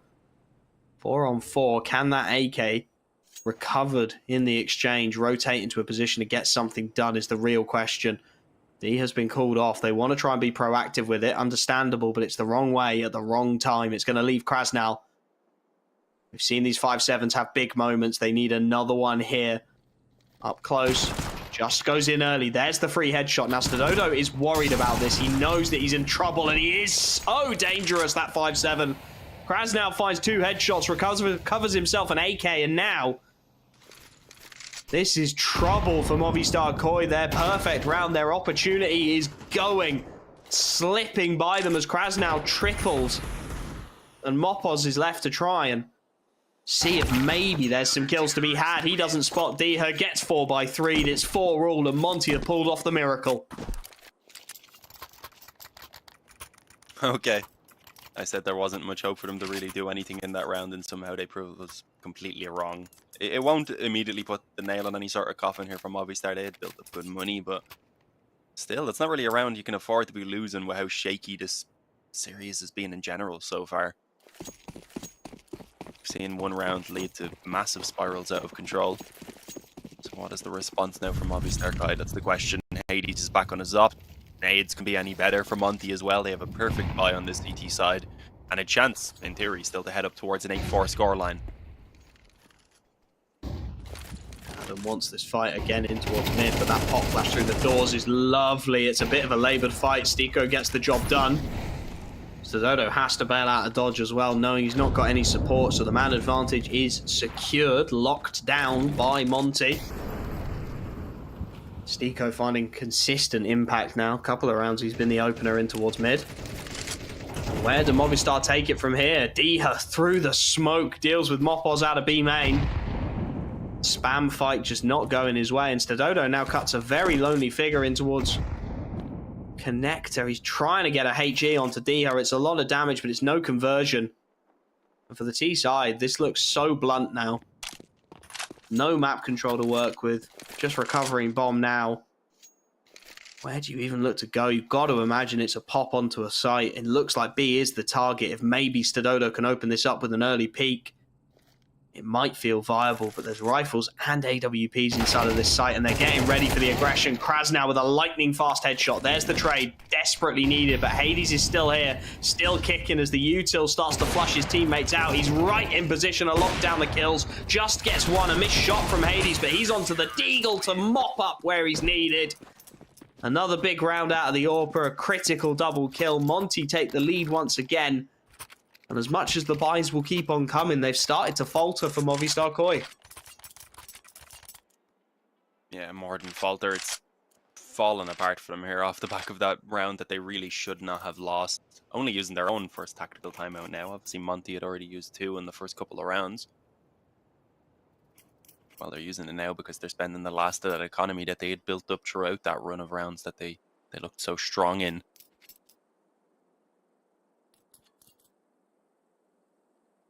We'll at least get the op once again. But Stododo's not doing a ton with that. It can be difficult to op on the T side of Anubis, so maybe the rifle would have been a safer bet, but for now they want to keep it in play. Seeing Movistar with heavy focus around mid. I do wonder if they're going to swap things up. We haven't seen a lot on the A side of things.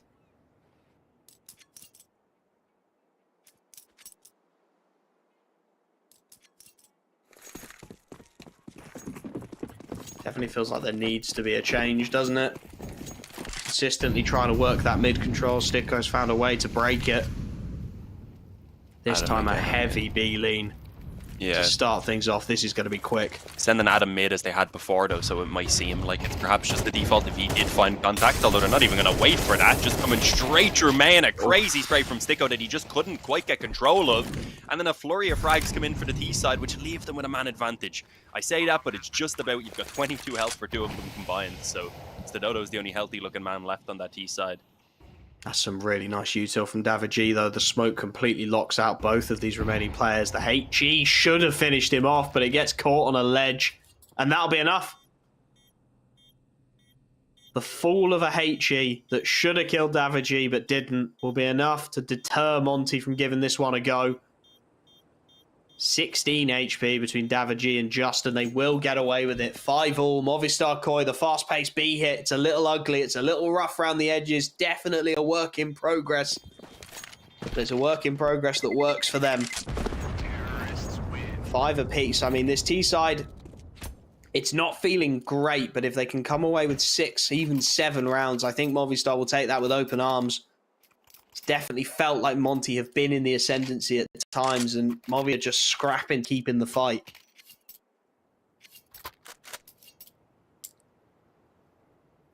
Yeah, I mean, the scrappy back and forth. Again, it was our hope for this map. It's always kind of a... You want it to happen because it makes the game fun, but it's usually only because of mistakes that are being made on one side or the other, so it can be a little bit tilting to watch sometimes. Obviously, a strong round played out by Movistar there is what was needed. Davy G eats an up shot to the leg. And a great start for him into this round. That's a really nice read from Hades and Monte, actually. They know they've pushed Movistar Koi off of that mid control, so they go there with 2.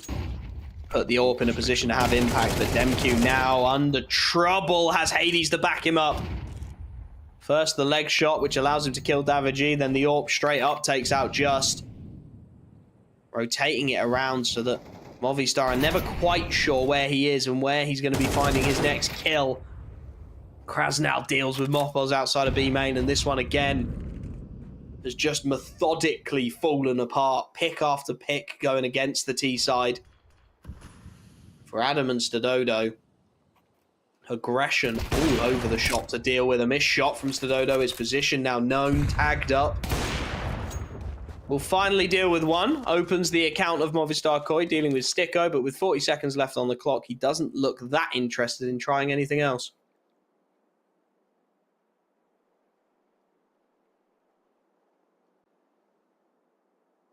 Crickets. Yeah, I mean, they're miles away from each other here as well. No time other than to just likely go for the save. Krasnal pushing through might even have a chance of taking the up away. The timing, I thought, might have worked in his favor for a moment, but no, Stadodo checked in on the right as well. So, yeah, that should at least confirm the weapons being saved. I don't think you hunt this too aggressively if you're Monte. You want to make sure everyone has their guns into the final round of the half to head towards that 7-5 scoreline, which again would be really good for them here on this CT side.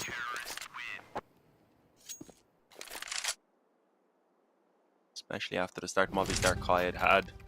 We were thinking Movistar were heading towards 7, maybe even 8 rounds on that T side pretty early on, and off the back of the weaker round win from Monte, they've managed to turn this back into a really strong half for themselves. Even leaving a couple of Galils in the hands of Movistar in this final round here, so it's not quite a perfect buy. This looks really good. Definitely finding their feet as the series goes on, getting warmed up after the player break. Aggression up mid, this time is the call. They have been spotted as they've made this go, however, and a laboured spray from Adam will take advantage of that fact. Plenty of damage done onto Adam and Stadodo respectively, but neither quite able to find the kill. And with the man advantage, can Movistar Koi makes something of it. Mopos wants to go through on the flashbang. It's beautifully flashed through, but he doesn't clear his corners. So as much as he kills one, he leaves Dihar alive, and he so nearly eats it up. 2 kills, not quite able to transfer onto the third. The damage is hugely significant, however, and Hades continuing to have impact. A shoulder is given and taken away. Just is left in the 1v2, and he's got no idea that these 2 players are grouped up. It's a field day for Hades as Monte take the lead 7-5.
The platform is there for Monte. They have set themselves up. They are in the right place to be successful now. Can they find the conversion? Movistar Koi historically struggling CT side. Monte, a pistol conversion, a clean start to this second half would surely send them on their way, Dean. Yeah, this really is a prime position, as you said, for Monte. If they take this pistol to put an end to the series potentially without too much of a struggle. Slow creep up towards mid. It was initially spotted, forcing that player to fall back deep, but he does so very fast. So in theory, Monte could be anywhere right now. They didn't have to have committed to this mid play. They are indeed going to do so, though, in towards A, where they're finding a bit of a stack. So this is rough now. Let's see if the Glocks can find success. The early long-range fights do go the way of the USP, but it's not going to be quite as effective for Adam as he falls. Demq coming alive on this Glock. They've locked just out towards main, which should give them the room they need for the bomb plan. I think that Sticko flank is going to be a bit late, though. Yeah, timing here is going to be everything. Diha, critical kill onto Davigi, and now they're isolating the fights. Just looks for it. There's the flank from Sticko. That critical kill from Diha really unlocks the whole thing. And Mopos, well, he swings wide, gets one, but the trade is immediate. Nice plan from Monte. Well executed. The site is locked out. Those Glocks up close and personal do so much work. And, well, Movistar Koi have got some big decisions to make now. Surely the full eco as Monte look to run away with this T side.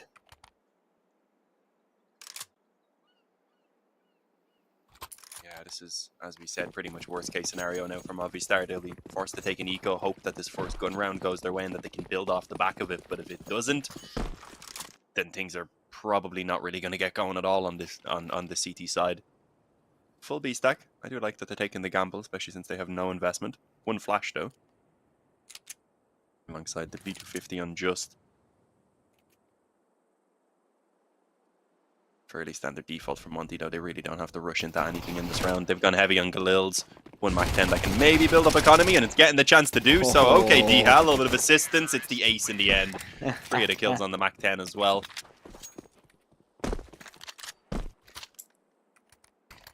More like they crashed into a wall than a pole. Tish. Savage round. Lovely moneymaker for Diha as well as the buy starts to come in for Movistar Koi. This one may well decide it, and the problem they've got is that despite the Galils on Monte, the finances of Movistar Koi mean they have to make sacrifices. 3 players without head armor. Stadodo's gone full glass cannon. Makes it incredibly difficult for this CT side, and the wall of smokes is up to try and enable Diha to go for a little bit of a wander into this site, and he's managed to get across without being spotted. Here they go, fast on in. Nice shot from Stadodo to open. The utility now isolates those fights. Mopos does very well to bail his AWPer out. Krasnow will look to get this bomb down in the 3-on-4. A double swing traded nicely initially, but Hades and Stiko able to combine and buy themselves the 2-on-2. Question is, will they expect the E-Box player, and what is his timing like? Stadodo's been heard. He's been noisy about this. It is all on Just realistically. His timing will decide this one. Molotov extinguished just through the smoke. Spotted. Gets the first, but won't find the second. Krasnal is there for the trade, and Monte find the critical rifle round. Yeah, so close. They give it their best back and forth right up until the last kill, but just can't get it across the finish line. And, well, unfortunately now, as we said, they're looking at another half investment. That seems to be all that they're going to be able to pull out. It'll be 11 for Monte, and one more gun round is basically enough to solidify their victory. One hero M4 on Mopos, though. He had a fantastic performance back on Vertigo. It's been a little bit quiet since then, though.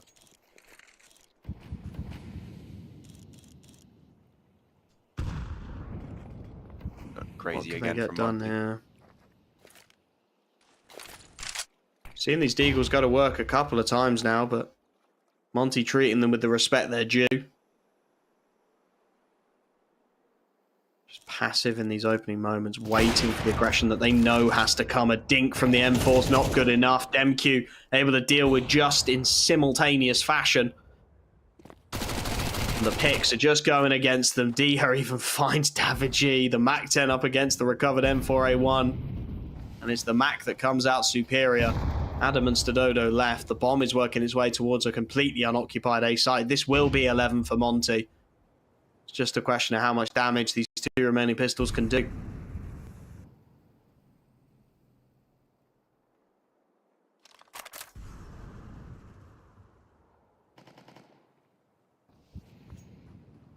Yeah, I mean, Adam's been having a decent game, but I don't think his 5-7 is going to get much of a chance here. I'm just now going down, so taking an exit or two maybe could be worthwhile in terms of hunting for it. See if there was anything around there. I think that's just a Mac 10, is it? Yeah. I mean, it's something, but I don't think you necessarily need to hold on to it. They get 2,900, I believe, in this next round.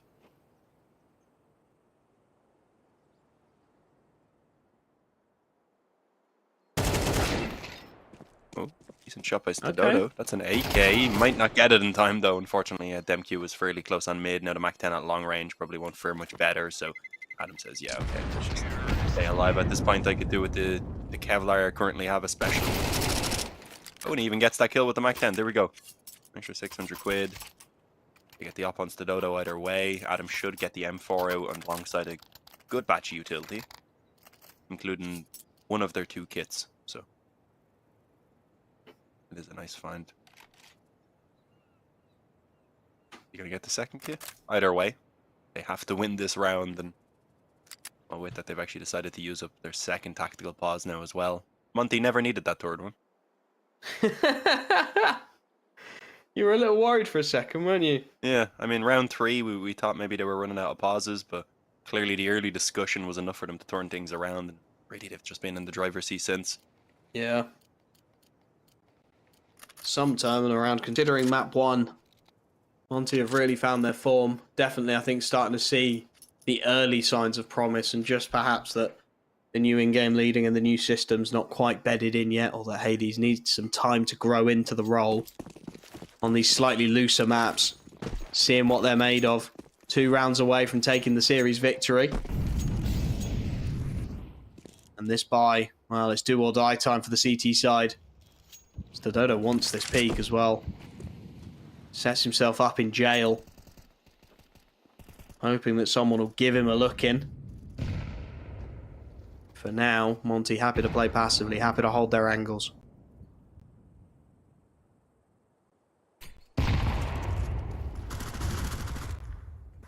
Looks like it probably will eventually head in the direction of B, but they're hoping to be able to find something as they probe it for the moment. Maybe expect Movistar Kai to go aggressive themselves.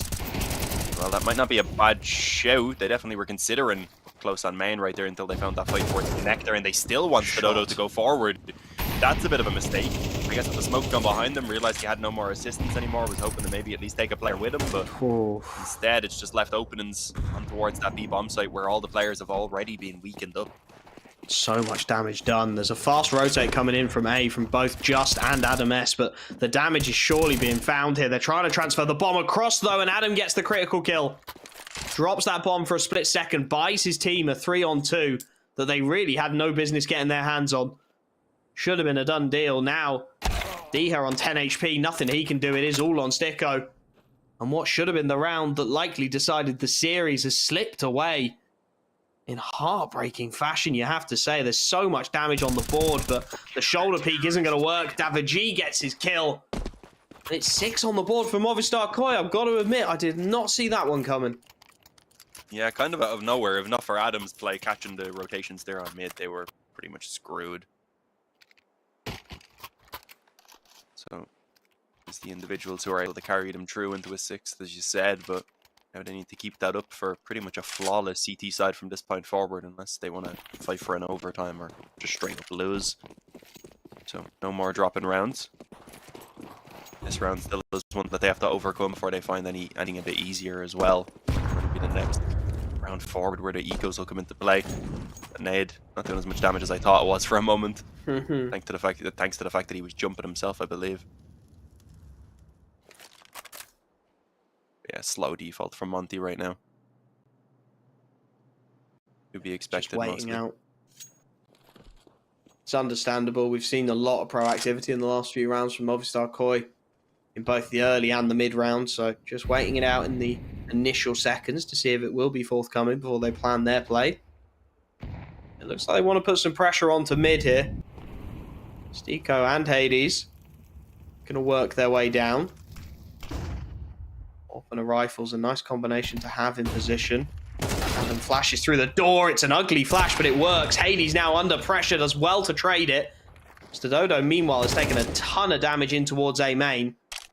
And it does look like they still want this A split. There's a fast-paced rotation from Mopos. The CT side have read it well. How much do they want to commit to this now on the T side? That is the question. How much have Monte read into this? Spamming through from main is DemQ, not spotting much. The bomb is not committing up mid yet. It is doubling back, and there's only 30 seconds on this clock. This is going to get real sketchy. They all want to go A main. They all want to be in together and just barrel into this A site as fast as they can. And the fact they've taken so long has actually played in their favor. They've drawn the rotations away with 16 seconds left. It's all on Adam S and a fast rotation from Stododo. If they can deny this plant going down, this round is theirs. If they can't, it's over. DemQ with a big double kill should enable that plant to go down. Stododo gets him finally, but it's a 2-on-2 after plant. And Stododo is so low on HP. Hades goes for the wall bang and connects it. And it leaves Davigi. He had a tough second map. He's been a hero so far here, but the spray that time is whiffed, and whilst he deals with Hades, he can't quite find Diha. 12 is on the board, and that's 6 series points for Monte.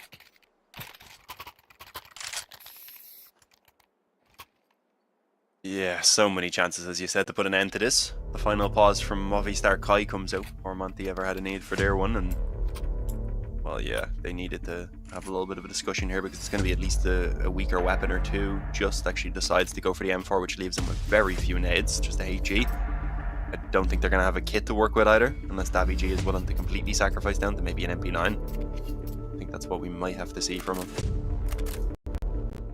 Either way, as you said, 6 rounds needed in a row just to get an overtime. Surely Monte have this one in the bag. You'd have to imagine it now. Just to remind people, this series kicked off with, what, an 11-1.5 from Movistar Kai on Nuke? Yep. Since then, they've just slowly been letting that lead wither away, whether it was the lead, obviously, in terms of the maps, or on Vertigo as well, where they had the chance to potentially take the 2-0 and then kind of let that slip away. Here we go. Comeback has to start now if you're Movistar Koi. Just chewing on a HE early. Hot flash to try and get DemQ into the angles. Stododo stands firm, however. And they do group towards this B site early. 3 players actually trying to pile the pressure on, bleed out the util. That's exactly what they do. 3 flashes, 2 HEs are all that remain for this CT side now. To try and stall this one out, make that 2. T-side looking shallow as well, but it never seems to matter quite as much. It's just an Adam. Rotated into mid. They're ready to deal with this. Again, they want this mid-A split. But there's timings. There's counter-aggression to be played with. Davigi has cleared his way out of con. And he's starting to work back. Krasnow should see this. Timing should be everything. DemQ gets one early. That's the entry into the A site. Now just trying to be the hero. Goes 1 for 1. And Adam is under pressure again. Back of cake. He's got it all to do. He gets a lovely little kill. And Hades is reluctant to go in for the immediate trade. Now DemQ gets the job done. The man advantage is theirs. The afterplant should be shortly coming. But it's an awkward fight. Krasnow just about bails his teammate out. And it's all on Davigi. The 1v2 to keep Movistar Koi alive. And it will never be. 13-6. The job is done for Monte, and what a comeback to fight. Insane. Just ability from Monte to get their heads back in the game and get back in the fight. Yeah, it can be a difficult mindset, as we said, going down so massively in the first map. Not starting off fantastically then on Vertigo either, as the first few rounds were a little bit more back and forth, and then kind of just taking control for themselves. So overall, a great showing from Monte. They proved us wrong. We had both initially predicted Movistar Kai. We knew, obviously, that this Monte lineup has a lot of potential. We just didn't think they were going to be there quite yet. Yeah, I mean, Hades, you have to say, had a blinder on that last map. I think it was 19-9 by the time that finished. 19-8, 19-9. Yeah, player to watch. It's Hades. You got to say it. He really showed up in a big way, and it definitely felt like if you took some of that pressure off him in terms of the calling and in terms of, organizing the whole thing, that he was much more alive and much more of a threat, getting consistent picks, putting himself in good positions to trade out. That AWPA, he had a binder of a series, and you do feel that on that third map, he was one of the decisive factors there, just consistently picking away every time Movistar Koi tried to get something going. But at the end of the day, it is that stickability, that surviving instinct from Monte. It gets them over the line. Both of these teams are now 1-1 in ESL Challenger League Season 48. It is still all to play for, and that's why we hope you will be tuning in again very, very soon. But from myself, from Dean, it's going to be good night. Thank you very, very much for watching, and we'll see you again soon.